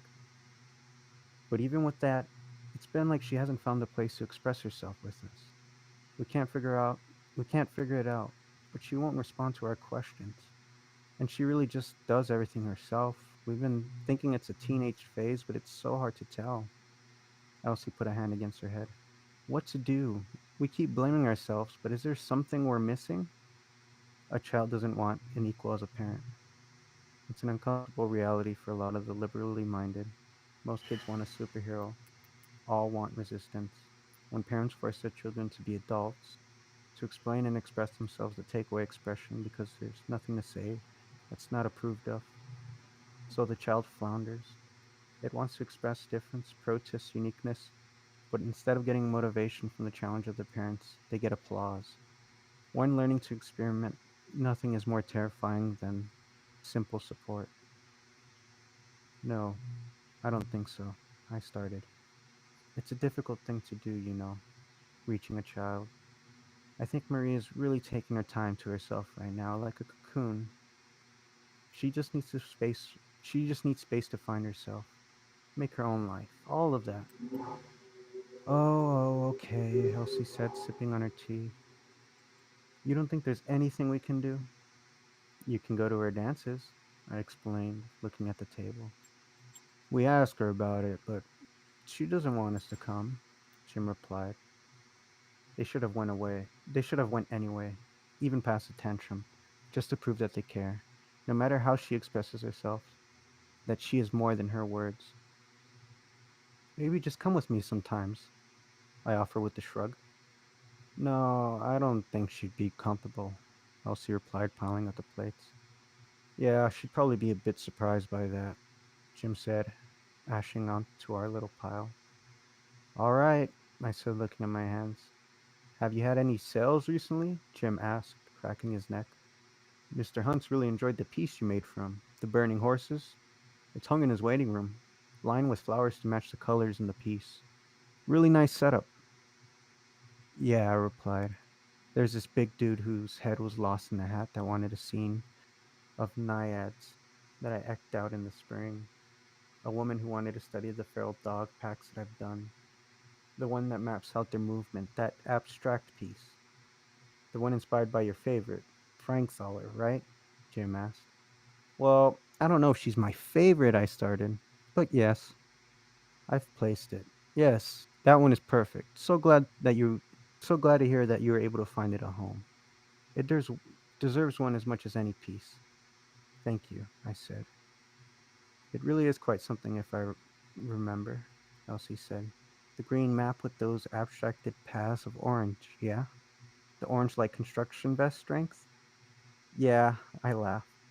And then there was one to a local library, but that was it. They took a few studies I did of Norse symbols and it and are translating it into a mural on Bethune. Norse symbols? Jim asked with a raised eyebrow. Seals of protection and things like that. Thor's hammer, etc. I explained, hoping that it brings a little bit of peace there. They're also doing some in Milwaukee Junction, just trying to keep it wholesome or whatever. The woman who is running it has an undercut. Oh ho ho, Jim replied. So that should be a fun project. Yeah, it has been, I said. Something to do, not a lot for money, but that's not what I'm looking for. Are you being satisfied? Elsie asked. I really just want you girls to have the world. Yeah, I'm happy with what's going on, I said. I'd rather be doing real art, whatever that means. Making things to explore the medium instead of explore people's taste, but whatever, that's just pretentious mumbo jumbo. It's not pretentious, Jim replied. It's beautiful, it's purpose. You're a real artist who wants to be a part of what she's doing, instead of just a hired hand. Yes, dear, it's absolutely inspiring, Elsie said. Your attitude is so charming. I wish you could just sit back and explore art as you'd like. But it's smart for you to build your name this way, too. Almost everybody I talk about your work is interested in it. Do you have a website yet? No, I responded. No website, but thank you. I'm really touched. It means a lot that you think my stuff is worth attention. This is just what we have to do, though, to pay our dues. I finished my cigarette and put it out on the tea tray. Well, I have to jet. Go find Marie. Girl stuff. I got up. I don't know if you would like to read. I just like stole the whole. No, no, no, no, no. That was amazing. That was amazing. I was just quiet because I didn't want to like at all ruin the rhythm. That was Yeah, so cool. Isn't that interesting? yeah, Right? It's yeah. like I'm not. I just made this story. I just made these characters, but I feel like this is stuff we don't talk about, and I feel like it's stuff that happens. Like I'm starting. what? starting to realize how clever it is that like you made the parents so accepting. Yeah. Then she's the one that's addressing it within herself, and I think that's something I experience as an artist too. It's where it's like where you just sort of second guess yourself, like, oh, it's just sort of hogwash and this and that. But you have these people like trying to tell you otherwise, and it's like, I don't know. It's very good stuff. It's weird because it's like all this positivity, but you don't know how to accept it because it's just like, no, you're doing the right thing. Like, no, of course you should be an artist. Like, no, of course, you know. So it's like, yeah, but like, what's like, I'm trying to do it. You know, it's like, how do I do it? Like, I don't know. Like, what's the right answer? And it's like, well, there is no right answer. Just keep trying. And it's like, okay, cool, great, Yeah. awesome. Like, I don't know, like. You know, it's like when, and like that's also, so like there's this thing about like West Catholic and the school that she goes to, and it's like she went to Catholic school because both of her parents are pagans, like both of her parents are fucking heathen. Like, I believe in the earth god, so she's like, I'm gonna go to Catholic school because fuck you guys, like this is how I'm gonna get educated, and they're like, please don't, and she's like, no, that's my choice. You know, and it's like even that, which is supposed to be, it's like. I like that because it's like the traditional aspect of Catholic school is a form of rebellion for her. And then she also gets disenchanted with it where she's like, well, that's not really what I wanted, but I wanted some sort of order. I don't know. I'm figuring it out. Like, yeah. I don't know. It's just really good. It's just like, to me, I haven't written anything longer than 10 pages. And like, I just can't even picture how you like, because the way you put it together, it's like on a timeline.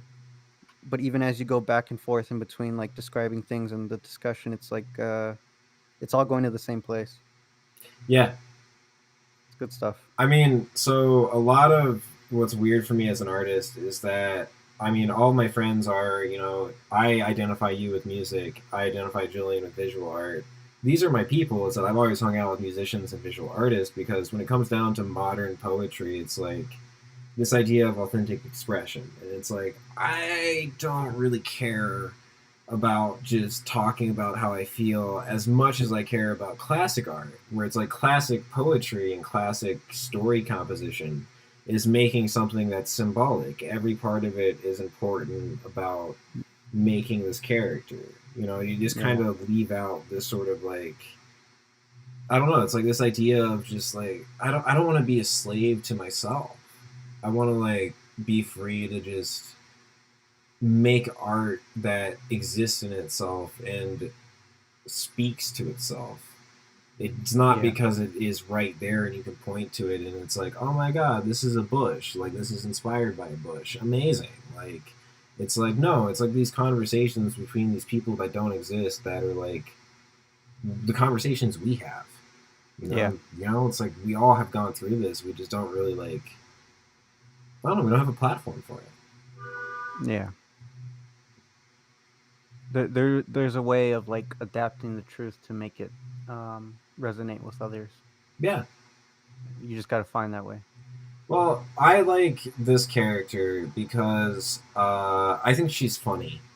This is like a really dramatic part of the book, which is cool because it was cool to have both of you because it was about art, it was about drama, it was about fighting. But she's mostly, she's funny and she's like somebody who does things. She's like, so if you look at classic books like Hero of Our Time, there's, so I don't know how deep you want to go into this, but there's this idea of the superfluous man, which existed in the 1800s and the 1900s, which is this non-actor main character. And A Hero of Our Time has a main character which is similar to that, but he's still an action hero. Like, he's still doing things. He's still the mover of the action. He's not just a lay-a-bed. He's not just ineffectual. Like, and I compare it to, like, Raskolnikov from Crime and Punishment, where it's like he did a murder. You know, it's like he did a thing. At least he, like, performed an action. And, like, that's where it's like those sort of characters are inspiring me, what's with Joan. Because it's like Joan does things. You know, it's like she tries to figure out her life. She's also incredibly, like, well off, so it's, like, easy for her to just, like, kind of just take it easy and, like, introduce herself into the world. But, like, there's still a worthwhile character within that is like, I think, I don't know, it's like she's motivated, she's like, she makes mistakes, she's like relatable in the way that it's like she's not an ideal, she's just like a She's like a person, like, because yeah. I even as we've been reading this, I've noticed like my development, like just even from like this last excerpt we read, I have like this like more understanding of that she is definitely looking for like some sort of truth, and like she's very like loose with her expression, and she's sort of humorous, and I think that it sort of comes with that freedom, and that, yeah, I think it just definitely is like I forget where I was going with this, but like the idea of like the superfluous man. Um, But yeah, I it's can like definitely see we that don't we here. don't have anything that we have to do, so it's like, well, what are we supposed to do? And then it's like, well, what you Yeah, love, you know and then it's right. like, well, what do I love? And then it's like, well, that is a challenging question. And especially as a teenager, I think you have to try on a lot of different hats because it's like just it's like you don't have the experience to know what's important to you. Like as I've grown up, I'd be like, yeah, Charles Mingus is a great jazz artist. When I was Yeah. 14, how the fuck would I know that? Like what? Like it's like I've gone into art, I've studied things, I appreciate things, I'm grateful for things. But I think that there's just it's really weird for what if that wasn't true? It's like I think that that's like really difficult. And like when I do run into people who don't have touchstones or like influences, Yeah. it's weird because it's like, well, that's where my gratitude comes from. It's not like they're like, Chekhov's not good. He's not the best ever. He's just useful. Like he's smart. Like when I read his work, I'm like, oh shit, that's why I'm a writer. Like this stuff is cool. It's inspiring. It makes me feel like I'm having fun. It makes me love books. Like it's not like it's like his style is correct or his formula is smart. It's like, wow, dude, you really wanted to do it and you did it and you did a great job. And like It that's what resonates. that's what I look up to with writing. Yeah. It doesn't matter if it's the Tao Te Ching or if it's like Russian short stories or if it's like Kafka. Like everybody can like everybody has something to do. It just takes like a level of investing in it and making that thing into a thing. And it's like I think I'm talking about this a lot, and like I don't even know if this is appropriate for the live stream either. But like I think that America suffers from this lack of direction and this lack of what is objectively meaningful. And I mean, I think I especially feel it because I don't identify with organized religions, but even those who do, it's weird because it's just this sort of abstract, like, goodness or like pray or like just try to be a good person. And it's like, well, what about what you think is important? It's like, what about like fixing a road? What about like making somewhere safe to be? What about like making a farm? What about like just accomplishing anything? It's like if you have some sort of direction in your life, you have some sort of goal. I feel like it makes so much more sense, and time makes more sense.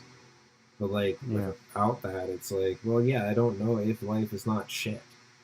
I can just tell you that I'm having a decent time. I can't tell you that it's not bad. Like, Yeah. I can't argue for you to think things are beautiful. I just do think things are beautiful. And I think that that's a very weird thing to come at for a teenager. Where it's like you just have to take the leap of faith that things are worthwhile, and you just have to take the leap of faith with the things that you think are cool and cool. Yeah. Yeah. Where's it gonna go?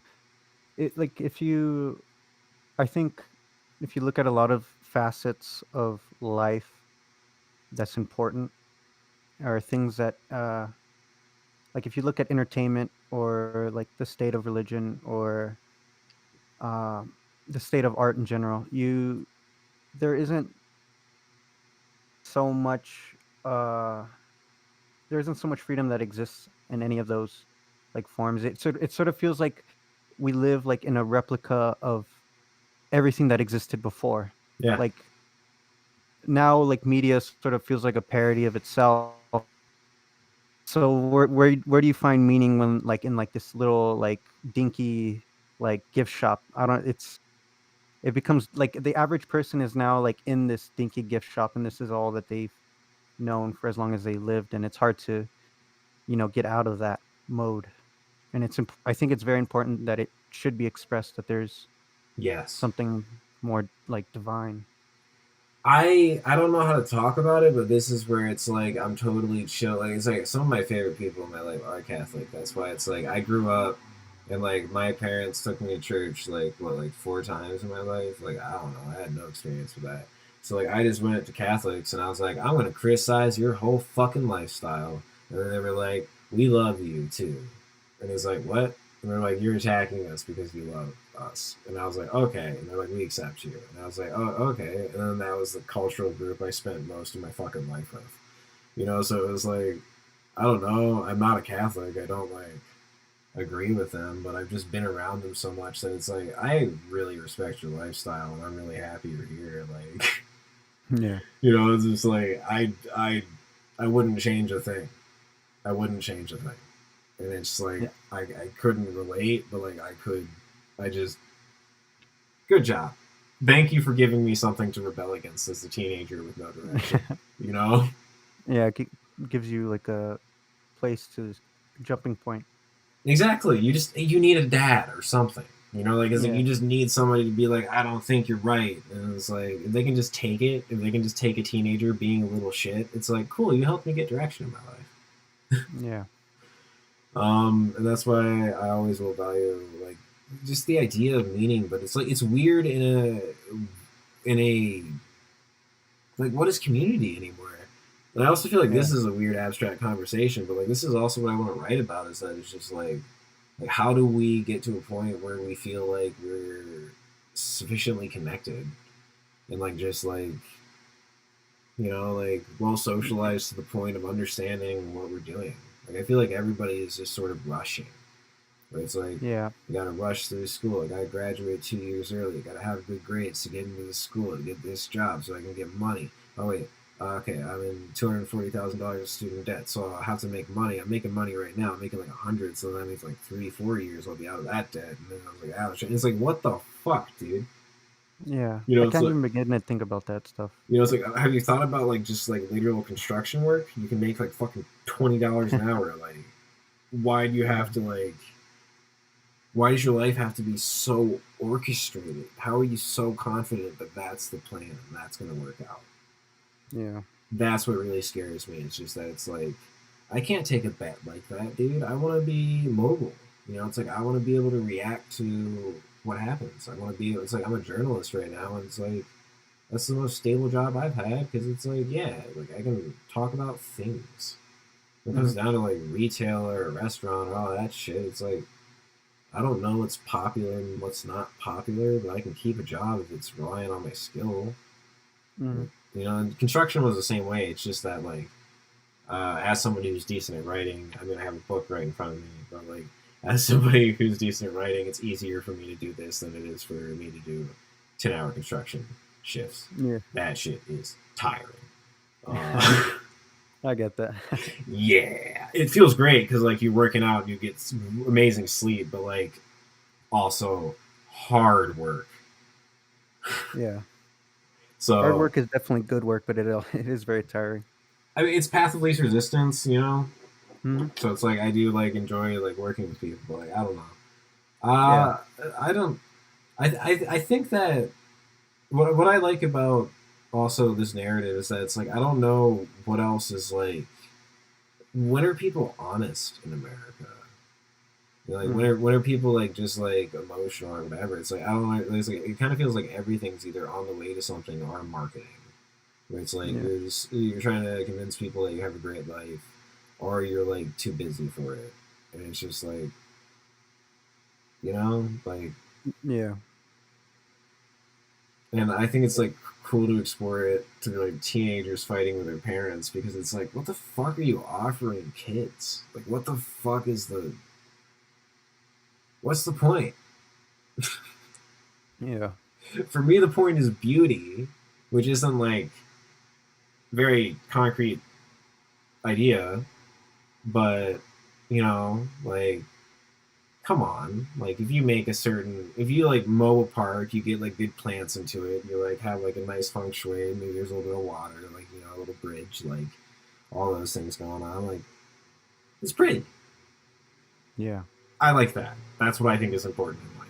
I can't tell you why, but like, isn't that nice to improve life and like to have decent Yeah. surroundings? Like, I don't know. That's like the bare minimum thing I can figure out. That's like, it feels like I'm doing something.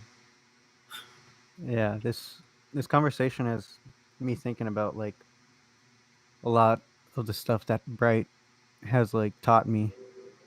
Our buddy Bright Ben, Yeah, um, like just like when he talks about like listening to the trees and he he was always very much about like the whole idea of like a community and brotherhood and whatnot, but um like the idea of that when you have people working together as a group and they like treat one another like for like friends, that it increases like the output or something of all the people involved.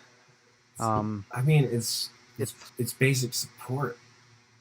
Yeah, and there's a way like to draw like a connection between like communities and like nature and like Yeah, the blood in our veins and like you know like the it just all you can find a way to make it all connect. hmm. I don't know. I kept going like off and off, but I feel you. I don't know. Like, I just think that if people are, if people are like,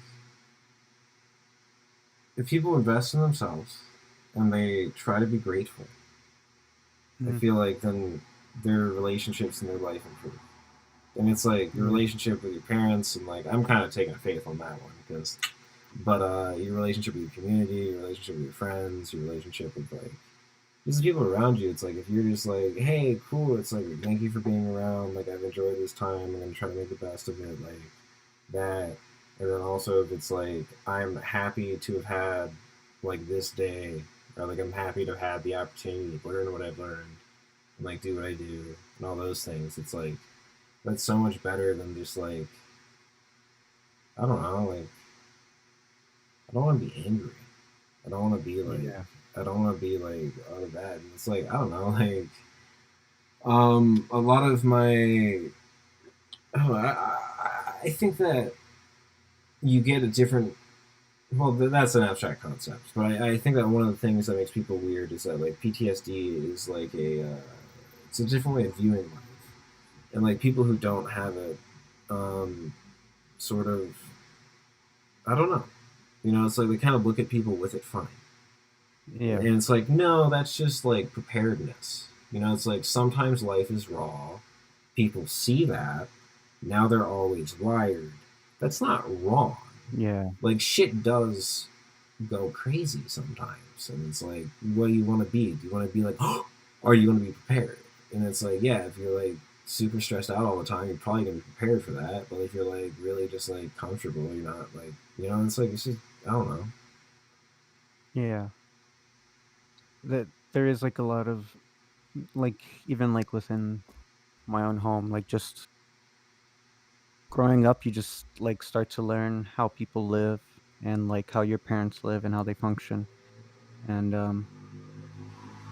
like some of the processes start to look like mechanic to you, and like the conversations may be repetitive or dull, or they may be like quote unquote like worldly, or like maybe they're like filled with like anger or something, or um and I had to learn how to like not only like after I recognized that, I had to learn how to make it so that I can bring myself into that fully and not just being like this like specter that's there listening. I need to be somebody who engages it and gets that conversation, like drives it in a separate way. Um, I don't know. I like I do like I realize that like I should fill that role that I think is important. Uh, Yeah, I mean, I totally get you, and the reason why it's funny is because this book is me trying to understand it. Because I'm somebody who really values traditional family units. My yeah, traditional family unit is obese drunkards who are addicted to opiates and don't want to do a goddamn thing for themselves. And it's like, I don't know, like, fuck you. Like, it's like yeah, if you refuse to get up off the couch, if you refuse to not better your life, if you refuse to love nothing, if you refuse to do nothing but just bitch and get fatter and like have more health complications, it's like I can't tell you about these 20 pills and like all this other shit that you're gonna do. You know, so it's like I can't fix that. But yeah, when it comes to this book, it's like reconstructing a family network from people who are like a little. It's like you can be shitty. You can be shitty. It's okay to fight with things. It's okay to have problems. It's okay to have flaws. It's okay to regret things. Just don't give up. yeah, Like, you know, like that's the thing that I really like value in just like people is that it's like just love something, have some sort of faith, and like just the things you're doing, you know? And like that's where it's yeah, like this like Joan is like an actor. You know, it's like she's an active character. And it's like, yeah, all these things are relatively unimportant because it's basically just her idle thoughts, but at least she's moving between yeah, places. Like at least she's like trying to partake in the world. yeah. I think what one thing that I've noticed since I started writing is that I have a fondness for writing female characters, or even like when I started making narratives for my albums, there was a lot of like um, female like icons that it just sort of became more and more prevalent to me that like, because there's this I think there's a certain truth in the feminine that's sort of like locked away, and I think that when you have like especially when you get them into conflict, whether it's through like romance or love or family, they can bring out a certain truth that uh, males can't necessarily see. Or even like if it's a mother has a certain type of love and nurturing nature that like is like defensive and like there's just so many like it's like godly almost or like there's like that whole idea. I I think. totally respect that. This character is like my repentance because all of my narratives have been male driven. So like, you know, it's like after writing Yeah. like it's like I have all these other books that are just like it's like literally male main character, and it's like okay, okay, I'll try. And it's like there are female characters in it, but it's like none of them are the like you know the main actors. So it's like with Joan, it's like I don't know. It's like it's weird for me because it's like I'm a psychological writer. I don't write from my own experience, but I write from my own understanding of how people feel. I Yeah. understand how men feel better than I understand how women feel, so it's easier for me to just rely on those characters. But with Joan, it's like starting from a naive character, so it's like it's a practice in making like a young woman, so that Yeah. then I can like branch that off like in later works. It's just being like making sure I'm not leaving that half of humanity behind because like I feel like I do have a Moby Dick problem where it's like just a tale of like men's struggles and it's like all these like different like problems and it's like I don't know. I wanted to get like a book that was more down to earth and I feel like Joan accomplishes that because it's like yeah I don't know like there is a divine feminine and I do believe in that but like I'm just gonna admit I was like I was not hip to that as a young artist. Like Yeah. it was all male dominated, and I don't really regret that. But it's like my first book that I published was Portrait of the Rat. In like my shorthand, that's the book for boys, and then like Yeah. this one is the Death of the American Novelist, and then this is the book for girls. You know, because it's like, and it's not that it's like either one doesn't because it's like women love Portrait of the Rat. It's not that it's like a only masculine narrative, but it's like the themes in it are more about that, where it's like self betterment, figuring out how to have friends, like figuring out how to make your space, separating from communities when it gets like, you know, and like things like that. Like it's just like this sort of it's a book about self reflection and like self betterment and like getting over your anxiety. I don't know, Yeah. and like I feel like that's a very like sort of teen boy novel.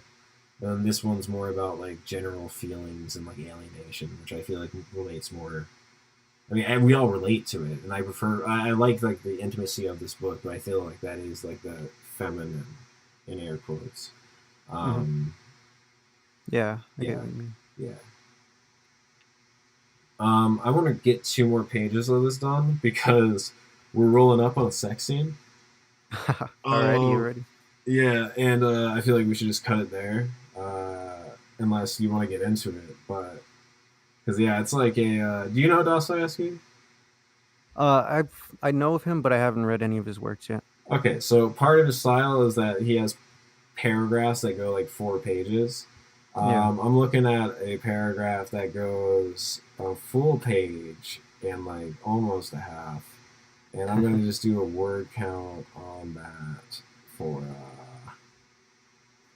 yeah, that's a 1,000 word paragraph, and that's just a sex scene. So I feel like we should probably just like read up to there and stop it. Yeah, I'm down for that. Cool. I I will say I had a lot of fun doing this, and if you ever want to get me on a future stream, just Oh hit me yeah, up and I'll of let you know. course, dude. I'm just saying. So like, the reason why I'm talking about this is so that we can read it, and then we can Yeah, keep talking, and then we can just talk for the rest of it until whatever. cool. Because then it's like I want to get through this because well, I mean, I don't even have to get through it. I can just do this next Saturday. It's just some sort of like It'll give you a pacing. spot to continue. Yeah, I don't. I'm not like too attached to it. I'm just bringing it up and because if you want to just keep talking, we can keep talking. But like this I, is I'm what. I definitely am down to finish this last passage here. Cool. So I'm I interested. think we're at no, I responded. Do you want me to read or do you want to read? You can go ahead and read. Okay. So no, I responded. No website, but thank you. I'm really touched. It means a lot that you think my stuff is worth attention. This is just what we have to do, though, to pay our dues. I finished my cigarette and put it out on the tea tray. Oh wait, no. You read this. Okay, cool. Girl stuff, girl Oh, stuff. yeah. Thank you. Okay. Well, like always, it was an absolute treat to see you, Jones. Stop by whenever. You're welcome here. She came over to me for a hug. Thank you, I replied, accepting her hug closer than I let my mother. You really are a stand-up child, Jim said. And of course, we're always here for you if you need support or anything.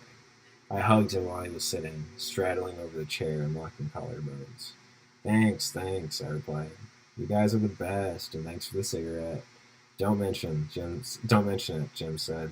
Really, you're a delight to see. Please remember us. We're your parents too. He pulled out his pack. One for the road?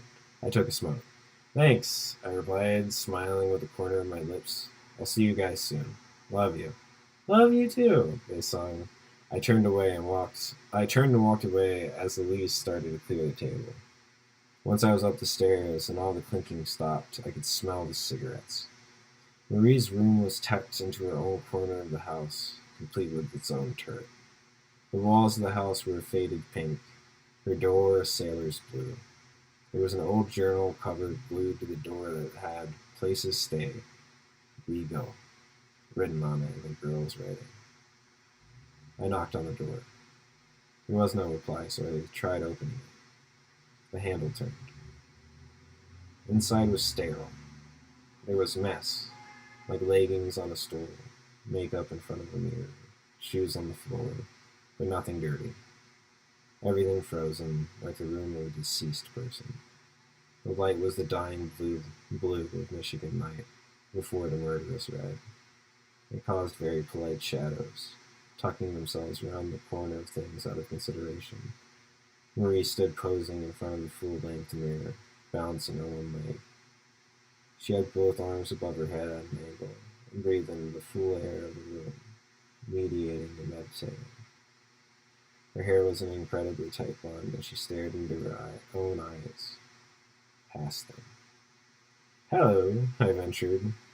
I closed the door and rolled my sleeves over my palms.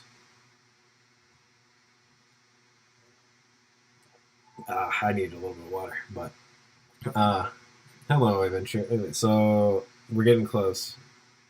We got two voices now. This is like the end of it. I'm gonna finish it off unless you want some. You can finish it off. Cool. Um, I'm just saying because I think it's like this page we got like so let's say that's like 14 lines, 16. Yeah, so it's like 24 lines. I can do one of the voices if you'd like. You want to do that? Yeah, sure. It's her and her girlfriend. Okay. Should I be Marie? Sure. Or if you want to be Joe, I don't care. But like, cool. We can do that. Okay. All right. Hello, I ventured. I closed the door and rolled my sleeves over my palms. I'm dying, Marie said, not looking at me. What do you mean? I asked, putting Jim's cigarette behind my ear. Nothing, she said, not breaking herself eye contact. Then she turned to me and broke pose, just suffocated by the whole being a human thing. Too much responsibility, too many smiles. Well, you chose the stage, I replied. Marie turned back to the mirror and went into another pose, bending herself almost flat. Strangers I can deal with. It's the talking to the people who care about me I can't. Too much struggle, too much to care about. My responsibilities, their feelings. Nope. Mm-mm. She moaned as she fully entered the stretch. Yeah, it is hard, I replied. I still can't really talk to my mom. She tries really hard with that. Nastasia is so easy. Marie catted back. You just need to appreciate her language. My parents aren't anything real. They change with the wallpaper. Your mom looks for foundations. Yeah, and she finds them, I replied. Are you alright? Yeah, Marie said. Yeah. I stayed quiet. Then she changed poses and continued. I just hate it. Life is too much about doing the right thing because it's right. Why not just do whatever? We can do whatever, I offered, sitting on the bed. But we don't, she said, looking in my eyes through the mirror. What don't we do? I asked. Marie looked into the distance of the illusionary world. Stupid shit, she replied. Drive pickup trucks while crushing natty, sell Adderall, break into houses, trap birds. I don't know about you, but I've done a lot of that. I started laughing to my friend and laughing to my hand. It's not really all that. You just wake up with a stomach ache and ears pulsating from the auditorial assault of mountain strings. Daggers dug into me from her icy eyes. She drops her pose and lets her hands go to her sides. Yeah, well, I guess maybe I haven't experimented enough. It's not like I have so much experience. It's just Michigan, you know. You've driven 20 minutes every way. The world's out there, I replied.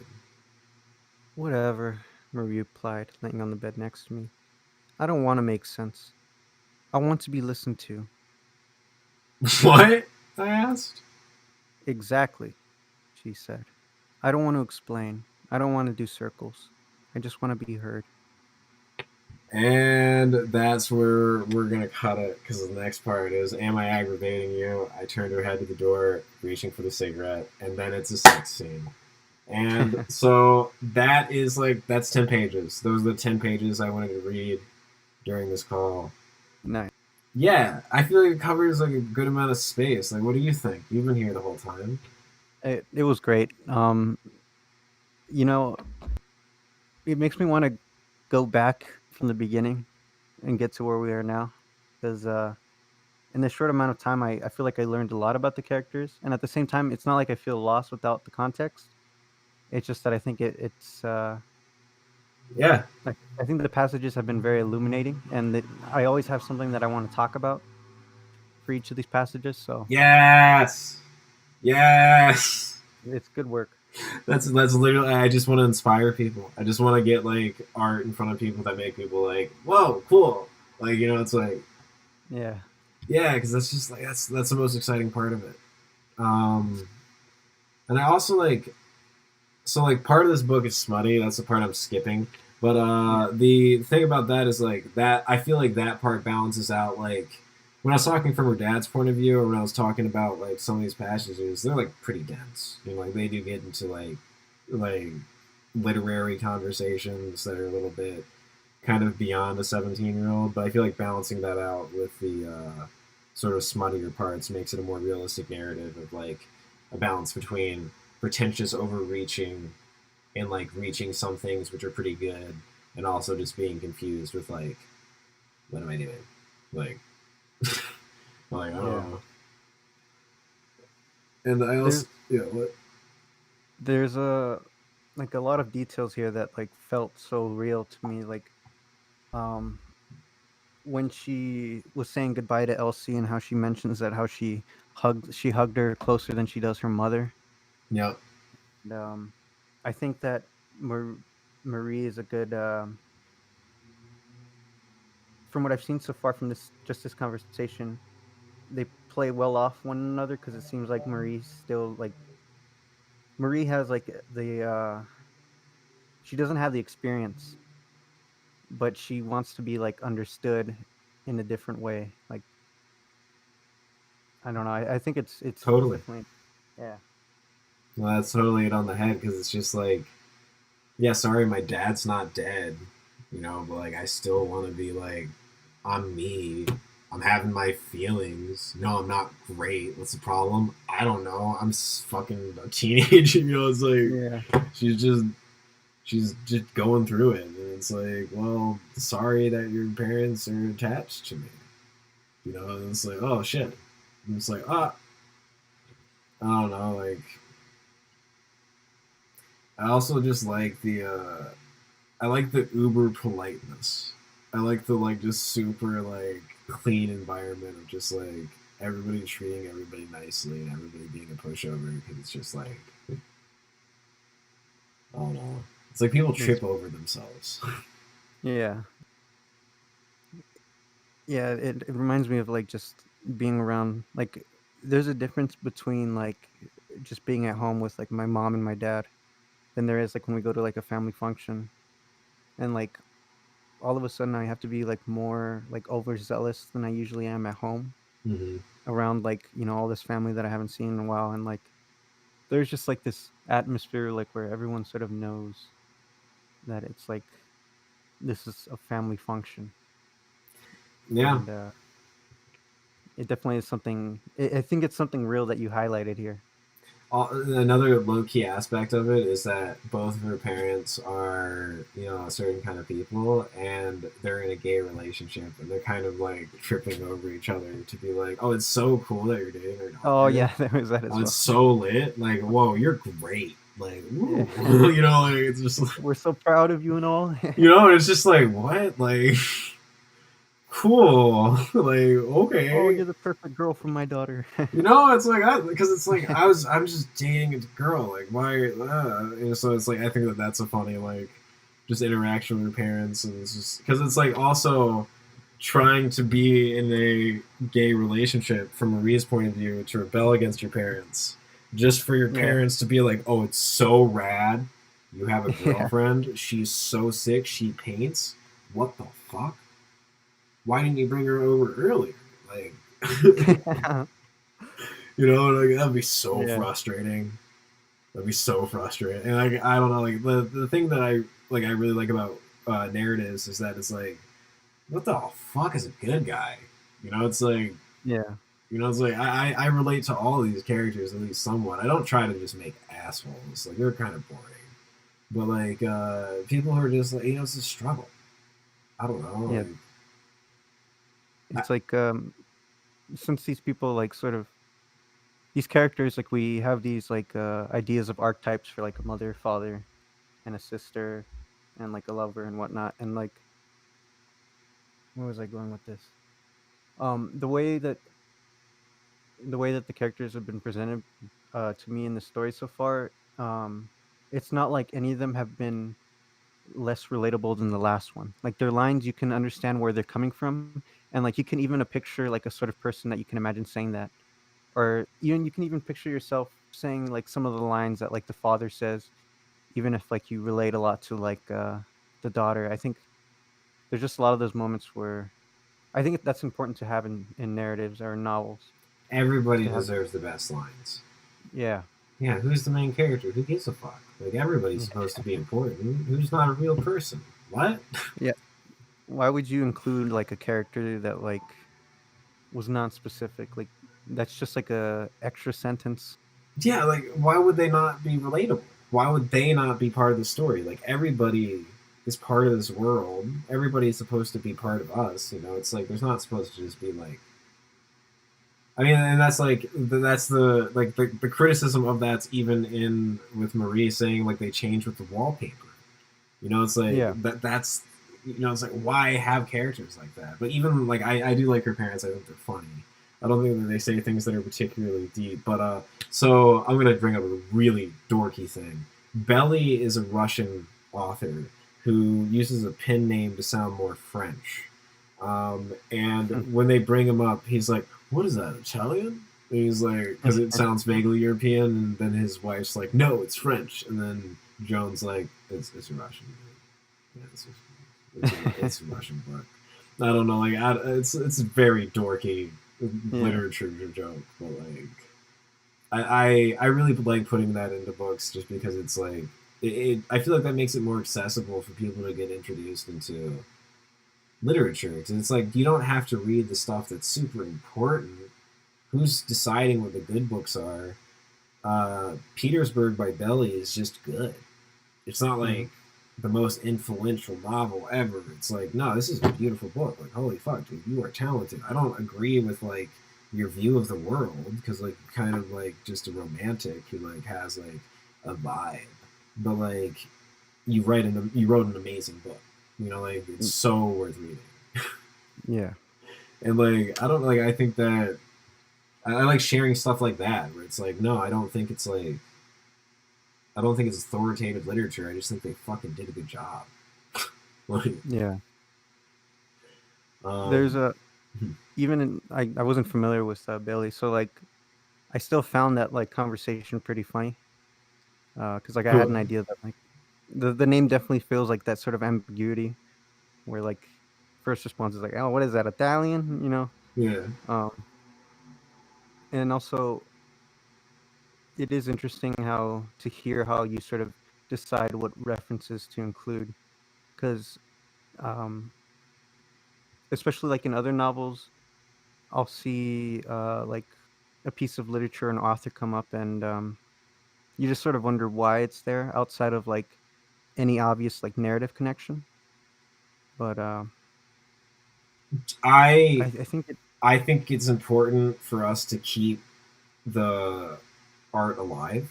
I think yeah, that there's like if you think about the overproduction of art at the modern moment, and you think about how there's 8 years of content uploaded to YouTube a day, which we're contributing to right now.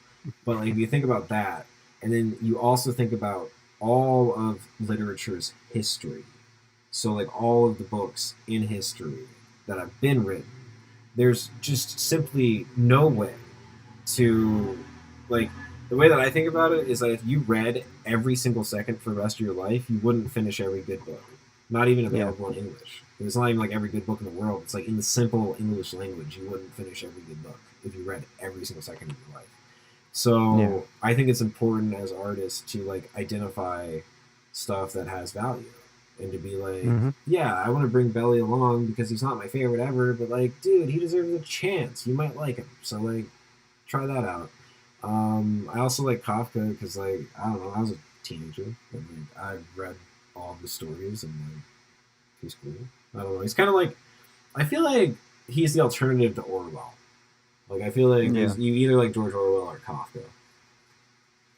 I got into Overwhelm first, so I had never got a chance to get into Kafka, but I love both. I got into Kafka first, so Orwell was harder. yeah, But I love Orwell now because you know it's like I understand his importance. Just as a teenager, like the 1984 was just like the middle part got me lost, where it was yeah, just like that's so.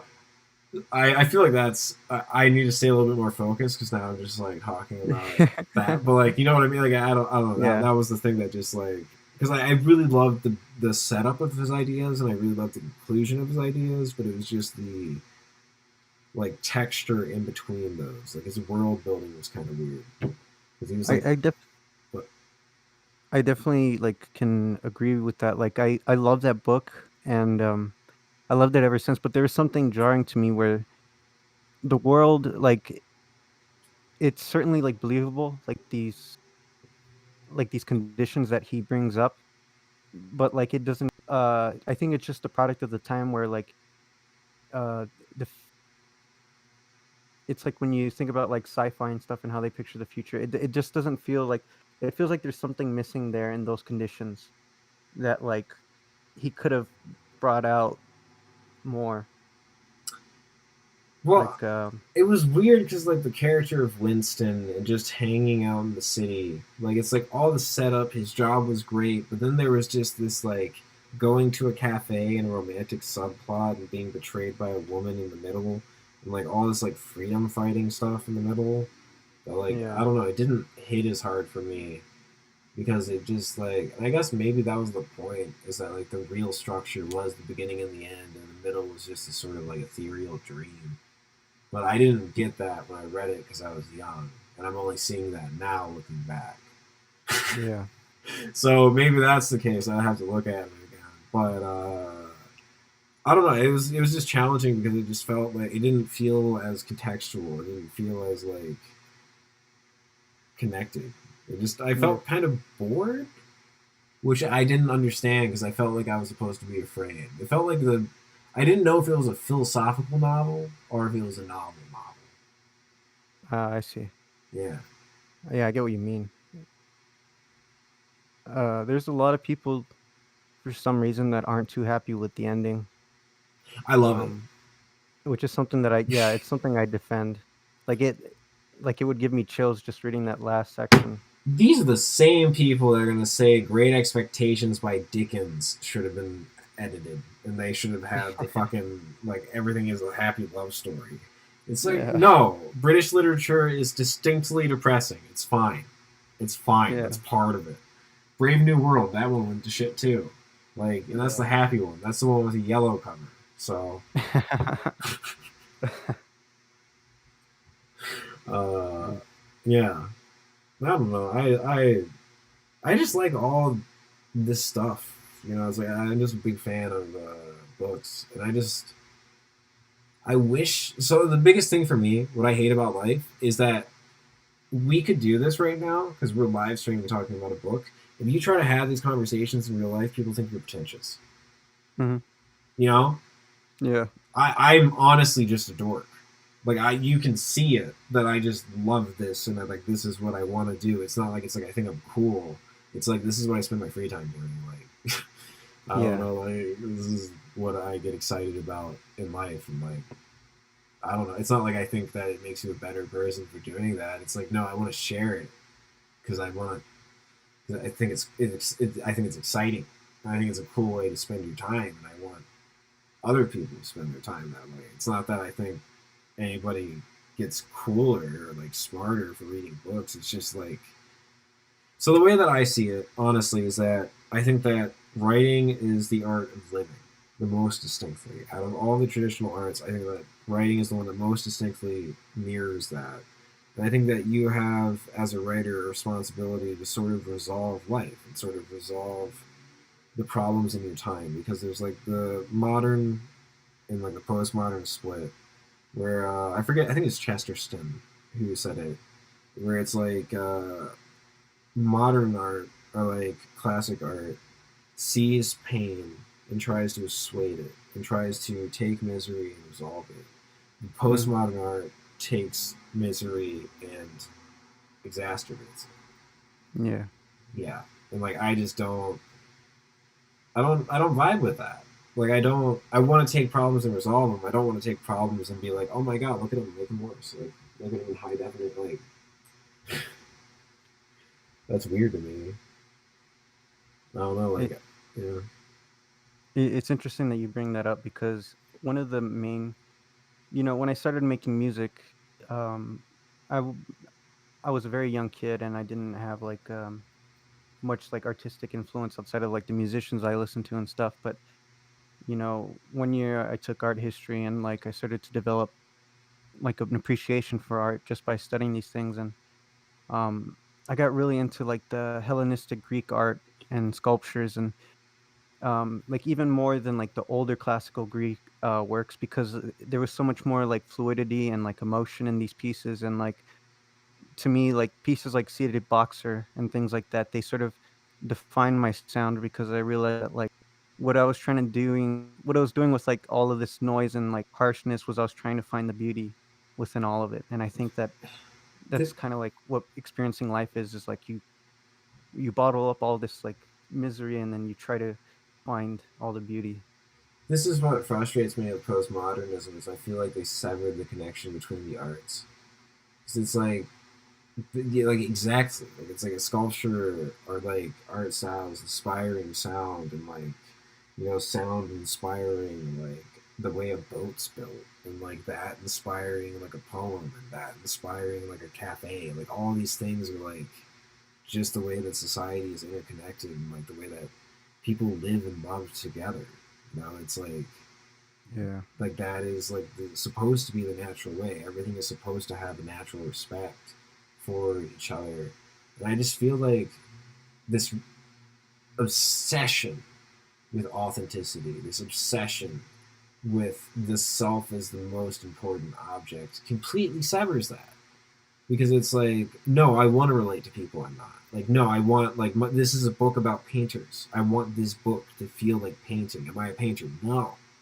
But it's like, I want somebody else to be a part of my art. Like, I want that sort of interaction. I don't want to just, like, represent, this is me at 24. This is me at 28. This is me at 34. Like, I'm not interested in just doing a self-portrait every fucking now and then. Yeah. And I feel like that's what postmodernism was kind of about. Because it's like, I use like the term self-portrait as a sort of catch-all. Because it's like also when it's just about like, oh, it's just I mean, Helen Frankenthaler I think is an interesting idea because it's an abstract expressionist. So she's like, a blotter, where she's like just using colors to make shapes and things like that. I love her work.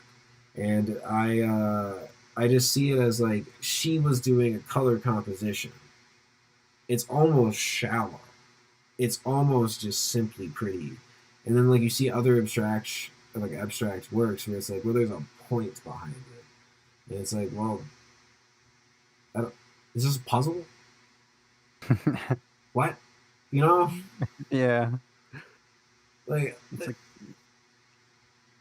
your brain shouldn't have to like do jumping jacks to reach like this conclusion. there's a lot of hidden references in my writing. Like there's a lot of little touches and stuff like that. You don't need to get them. They're totally extra. It's like if somebody like likes those references, it's just literally like just that.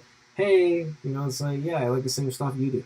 That's why they're there, and they also work in the narrative. It's not like the idea of like putting in like these intricate things to make your art good or better. Like complication doesn't. I don't know. That's the thing is that complication doesn't mean good. Yeah.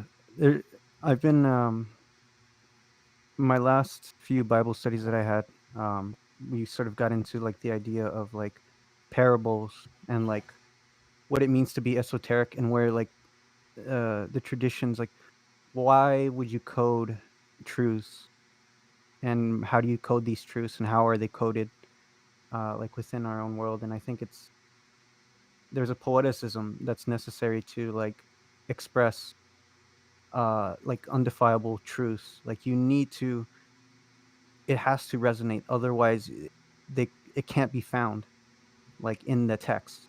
Otherwise, like I think that's how come it's just the way the world works. There needs to be some sort of beauty, or like um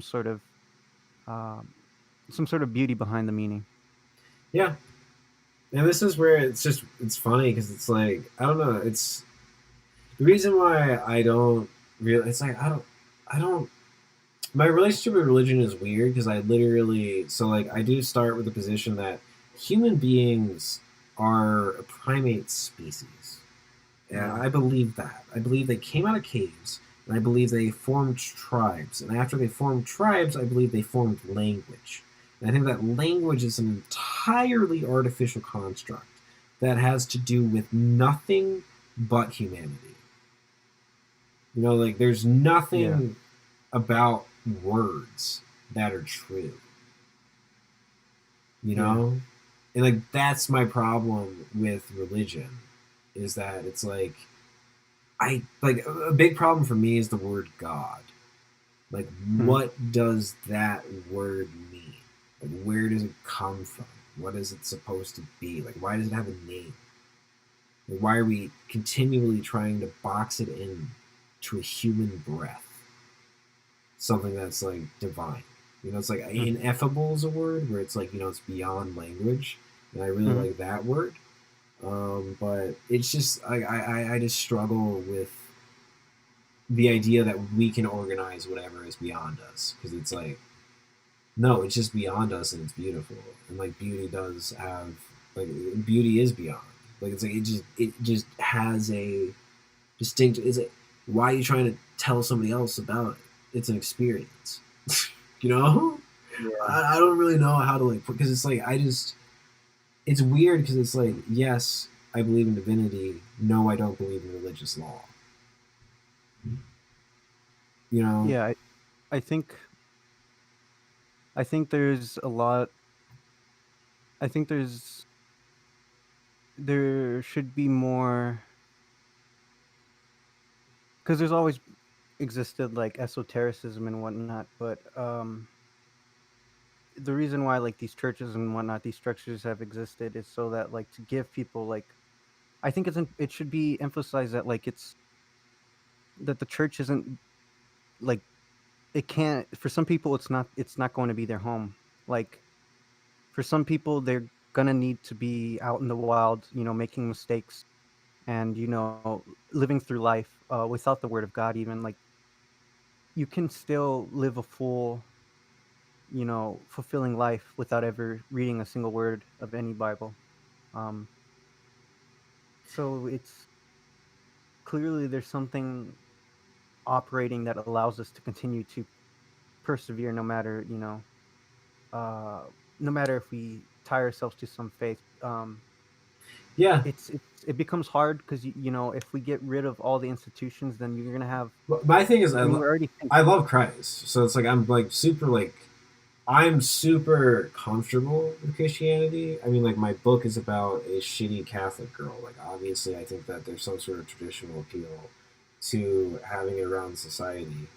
Um, I just don't personally subscribe to the idea that we can describe divinity or the idea that we can like I think that approach it.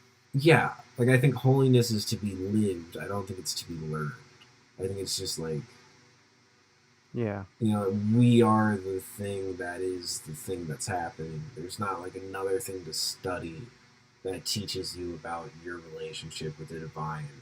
Your relationship to the divine happened when you came out of the womb or even before that, you know. So yeah. you know The divine is always going to be like an infinite maze. I think. yeah, and that's where it's just like I don't.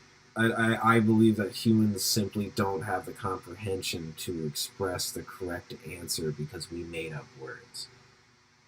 There's a truth that's just beyond us, you know, like, Yeah, and I it's weird because it's like, yeah, I'm just assuming ignorance. And it's like, well, I do that with confidence. Like, I don't know, I'm a human. I'm stupid. yeah, You know, like, how the fuck am I gonna say like what it's like you need to cut off your foreskin because of the fucking covenant for God. And it's like I really don't know about that. I really I don't that was a weird one. I kinda wish I still had my foreskin. Um yeah, you know, also it was made as a yeah. baby. Like I feel like you should make that decision at 18. That would make sense to me. It's like, oh my god, I'm a Christian. I'm 18 years old. I want to make a covenant with God. Hey, you can have my foreskin. Whoa, this is a really important part of my life where I grew up with 18 years having foreskin. Now I've lost it for my covenant with God. Like, whoa, doesn't that seem And then so it much actually means something exactly?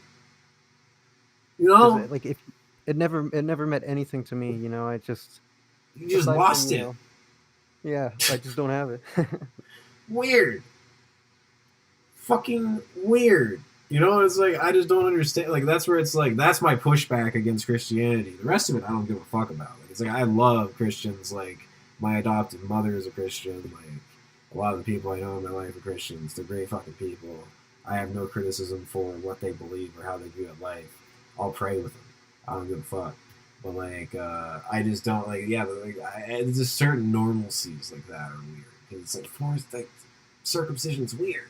It shouldn't just be normal. Like I literally, like, it's male genital mutilation. Like I don't know. Just weird for babies. Just weird for babies. But it's a great.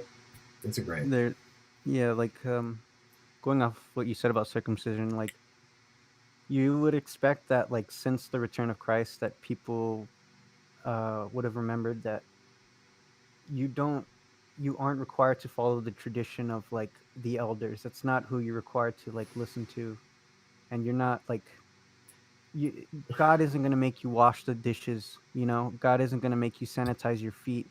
Um, the only thing that can make you do that, and the only way for that to mean something, is if you do it on your own will for that meaning. Like the only time where like walking into a pool has ever felt like purity to me is like when I've had that meaning there already, and like all of a sudden, since that meaning was there, I was just sitting in the pool talking to myself about like just existence. And so the idea of like all these traditions are just like it's just far fetched at some point. Like, what's the I purpose?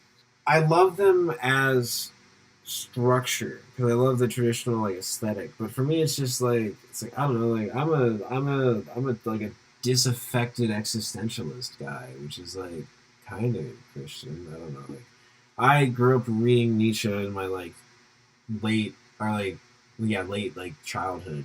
And part of it's like the deconstruction of God as social order, where it's like there is not like an inherent God that exists, but there is a human society that exists, and there needs to be a standard which is met. Therefore, like God is a concept of like something viewing you so that you do certain things, whether that be sanitary things like the Jews did, or like certain, like even like the Muslims not eating pork, etc., washing your hands, all of these things.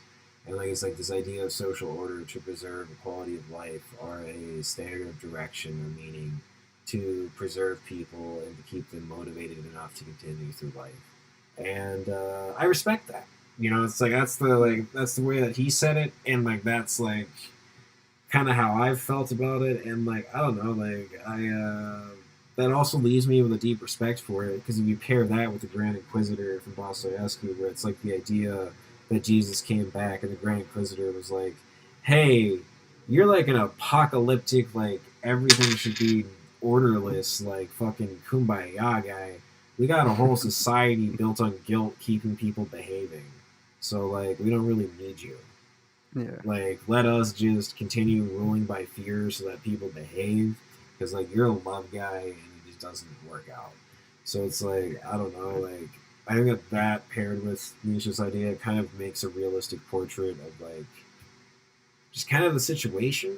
And it's like I'm pro Christianity in that regard. Whereas like I'm not even a believer, but I do think that it's good to have some sort of community that keeps people invested in a social order, or just invested in community, or just getting out there, meeting people, loving children, things like that. Which just like I have hope for tomorrow, you know. I do that being a nerd, but I think that yeah, for other people, it's like it's a totally beautiful thing. Like it very much touches them, and like that's why I think it's a really important part of society. I just yeah.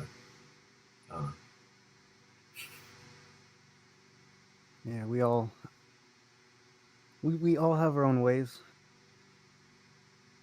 yeah, I mean, my thing about it also is that it's like I think actions speak louder than words, and like in my actions and like in my study, man, Jesus is great.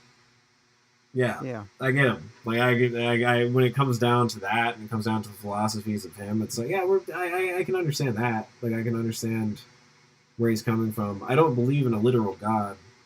mm. But like as far as a historical figure and everything that you can analyze from what Jesus says, I pretty much am on the same page. So it's like as a pragmatist, it's fucking great. Mm. And like that's Yeah, like for that as like a cultural like touchstone, it's like I don't know. It sets up some morals well, but I feel like a lot of it is the idea of maybe it's like the idea of like AD BC, where it's like AD and the Greeks and all those societies are sort of more based on, I would say, directly the self. Where it's like everything Mhm. was based on like how much success you've had, and then like with Christ, the paradigm shifted more towards like reaction towards community and life and belonging and like stuff like that. I don't Yeah. know. I'm also fucking rambling here. So, what do you want to talk about? We should probably wrap up the live stream, but then we can just keep riffing. Um, Uh, I guess just to touch on your last point, one thing that I have been wondering about, like even when I was reading history in like high school and stuff, it's like they don't ever explain the gaps. They don't explain the gaps between like religions. Like, how is Egypt connected to Greece? And you know that Greece is connected to Rome, but how does this connect to the Catholic period now? And how did the Eastern nations interact with like uh with our faith and like, and it's like yeah, you can literally find that in history. I didn't realize that until like very recently. You can find like, like there's things like Hermeticism and stuff where it talks about like Hermes and like Egypt and Greece, and like there's all of that history there that like, and then there's like Yahweh and all of that crazy stuff. But like, so like it just seems like there's like this whole scheme that needs to be discussed. I think that like how this developed and why it developed this way, because I think you can sort of trace these things even if I you have like mean, multiple timelines. But what's weird with it is, well, the Council of Nicaea is very important because it's basically the modern Bible and where that's discovered. They've got the Dead Sea Scrolls, which you can compare to that.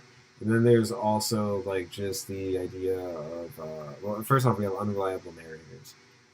And also, women priests were normal. They were like like there was male and female priest in the beginning of Christianity, and then only yeah, after that they were like no women. So that's weird. But like I don't know, like it's so frustrating with world religions where it's like I'm a geek and like I love pretty much like a lot of religious texts. Like the Tao Te Ching's amazing. Jesus' talking is good. I don't really like much of the else of the Bible. Like I'm not a fan of Paul. hmm, That's my problem. It's like I'm pro Jesus, anti Paul. Because like I think he extrapolates, and I think that he assumes Jesus, which I don't think is a safe thing to do. I've heard um, similar things right? about that. That's just a vibe for me. Like I don't know. Yeah. That just turned me off from it. So it's like I just don't really like that version of the story. But like I love what he says. I love the parables. I love the storytelling. Like the actions of it are very cool. It's like so it's like all that stuff's great. I don't know. The book itself is like Council of Nicaea, stuff like that. And like just the differences in the organization of the religion, and also it becoming kind of a puppet of the Roman Empire towards the end, and then like Yeah. that being a period of history. That was strange. What the fuck is Latin Mass? Like, why did that become a cultural standard? Like, that was Yeah. strange. All that is just, there's a lot of cultural traditions with Christianity, which is like, huh? Um, I, I don't know, I love the Catholics because the Catholics pretty much just went anywhere and were like, your religion's our religion now. Yeah, Yeah. whatever you're doing is ours. So cool. Candles, stained glass, awesome. We'll take it. Yeah, and it's just that's why like each different sect of Catholicism has its own charm, and like that's why I Yeah. really like it. Is just that like people tend to be excited just into what they're doing with it, and that like Hmm. I like that. That's what I really like to see from religions and like from communities. Yeah. I really like seeing those like Asian like Christian churches that have like the Buddhist like Right, imagery and right. like the statues right side by side. There's something that like elevates it even further. I think where it just, I because you can just tell they're looking for like bliss. yeah, I just listen because they got fucking ideas. Yeah. They you think there'll be loopholes, but you didn't know there was an explanation. Like like it's amazing. I love people like that because they're just I'm a listen and believe kind of guy, Yeah. and I just love letting them go and letting them see how they link everything together and all the things that are just and I think it's beautiful that just it makes sense to them. It's what they think is cool. They have like a touch with it. Yeah, It's just got a great energy to it. it's great stuff. And yeah, and like I don't know, that's what I really like. And I feel like that's what I just. I don't know if I really do that with my work, but I do feel like I do try to promote just general jubilance. Yeah. Yeah, like you were mentioning earlier how like you were speaking like in terms of the earth and stuff. And I think it definitely does resonate on that level where no matter like your beliefs, you can sort of understand what that means. Well, Like it is also part of a Dostoevsky project because he is a Christian who loves writing about atheists, and I grew up as an atheist who loved him. And it's funny because like the reason why what attracted me so much to his work is that he loves atheists. It feels like you're his beloved son that he doesn't disagree with. He's like, no, I understand where you're coming from, dude. Like you are correct. Like life is shit. Why the fuck would there be an inherent meaning to this? Why? How can you explain suffering? How do we look at all of these things? How do we look at the madness? How do we deal with it? Like you just do, man. You know, you just have faith. You know, it's like I love you and I hope you have faith one day. And it's just like, fuck, man, what? Like that was always a brain fuck. Just experiencing that, where it was just like he's like, no, I am with you, but yeah. Pascal's a wager, kind of like. I don't know. That just really. That's what attached me to the Christian ethos is him because it was like, I don't know, I never felt rejected as somebody who disagreed with him. I never felt like I was a butt of a joke. I never felt like I was supposed to be stupid. It just feels like it's like somebody who's like a deep part of his life that he respects, that he wants better for. And it's like, oh shit, I'm not gonna like be mad at that, dude. Like, cool. Like I don't know, like because like other people when they write about atheists, it was weird. I mean, you got executed for it. You know, like that was like a different thing. But like for him to just be like, I don't know, actually addressing the issue and like having a real conversation about it, not just. It's like it's a conversation that can be sincere with that like group. Like Yeah. if you have like total resentment, it's like if you have total resentment of somebody, you can't do an impression of them. Exactly. You got to have some sort of love for them. Exactly. It felt flattering. Yeah. It felt flattering because it's like, holy shit, you're representing my arguments almost better than I do. You know, it's like yeah. You're giving voice to what I feel, even though you disagree with it. And like another thing is like he taught me about polyphony, where it's like every character matters and arguments don't need to be resolved because there's two sides to every argument, and it's fine to have two independent people who arrived at two different places going two different ways. Like that's. Yeah. You know, like there doesn't have to be a right and a wrong, especially when you're dealing with an argument in a novel. It's like, why would you make your characters that flat? Like, why would it just be like, here's the winner and here's the loser? Like, it's so much better to have like just two relatable sides coming together in a conflict. You know, because then I feel like that's true investment. You don't just want to see the hero win. You want to see people figure out life.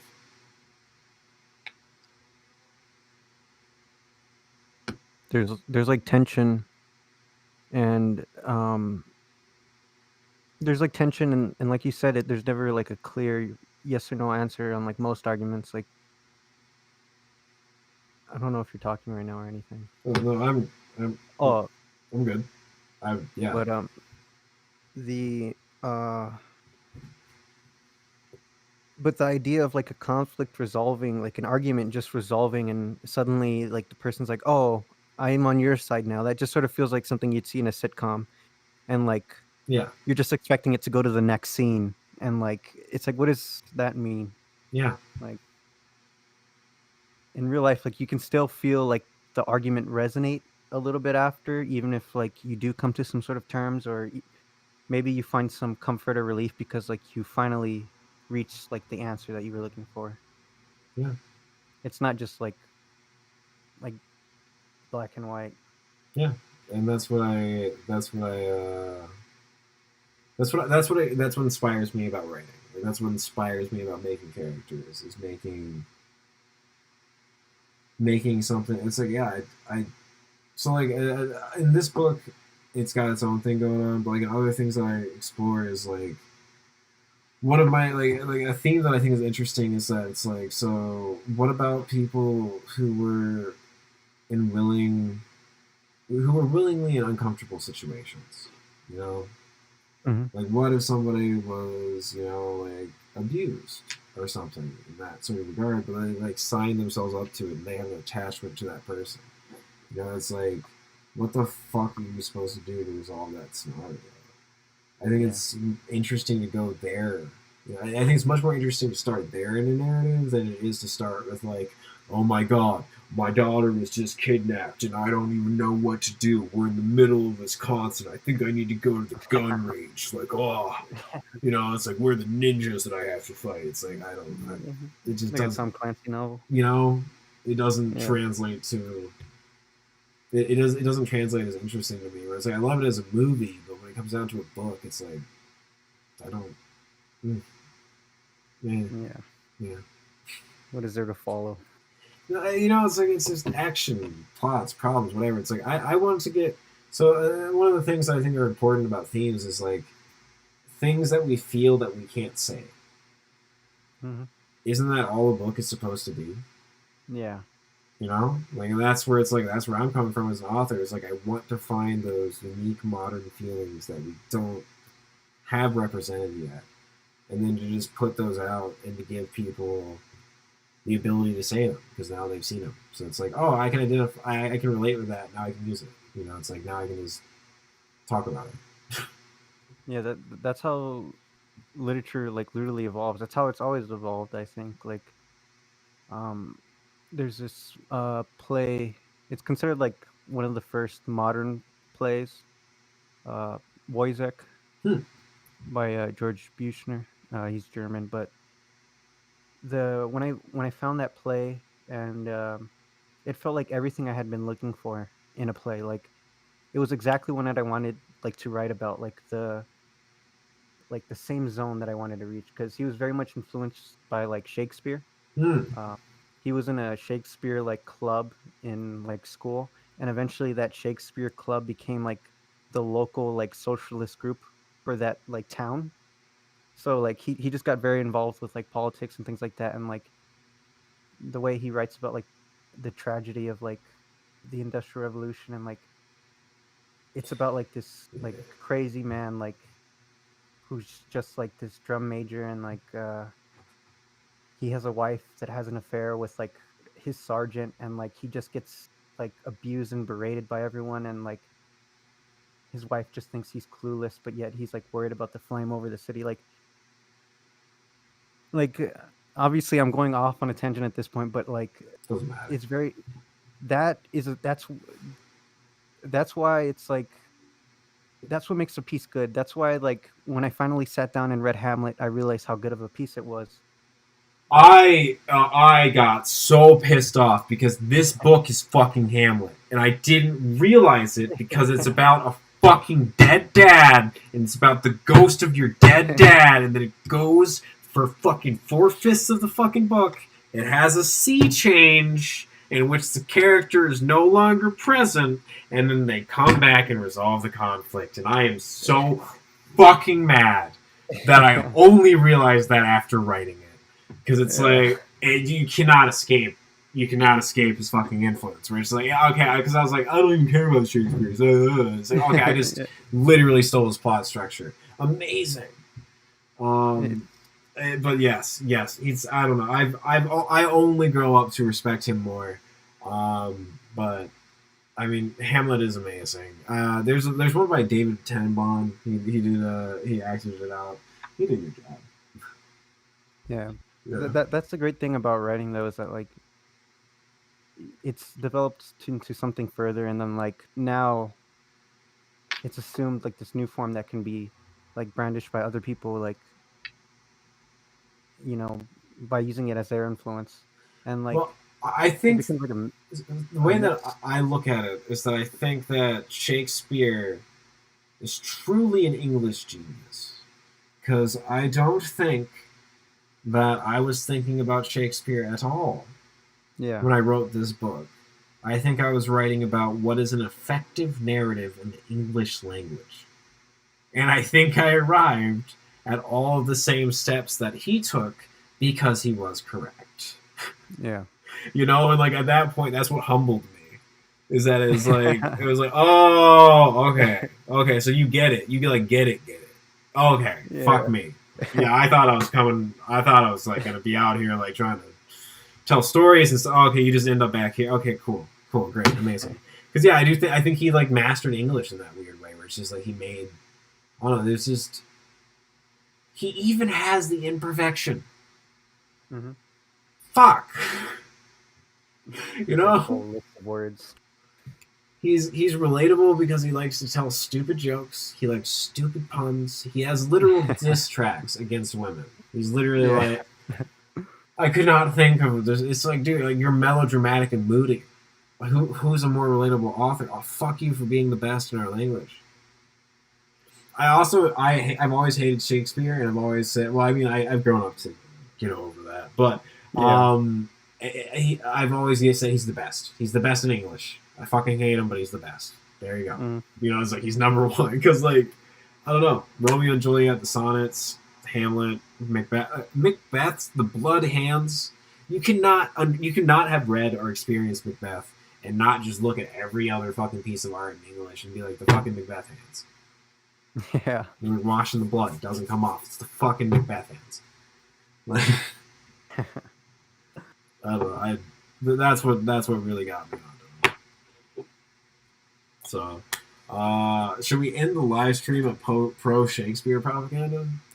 I think that's good. I think we ended on a good note. Yeah, that's awesome. All right, so let's see. I gotta go to this step. Okay, cool. End the stream. Cool. So, yeah, I want to end it. Alrighty. That was awesome. That was 3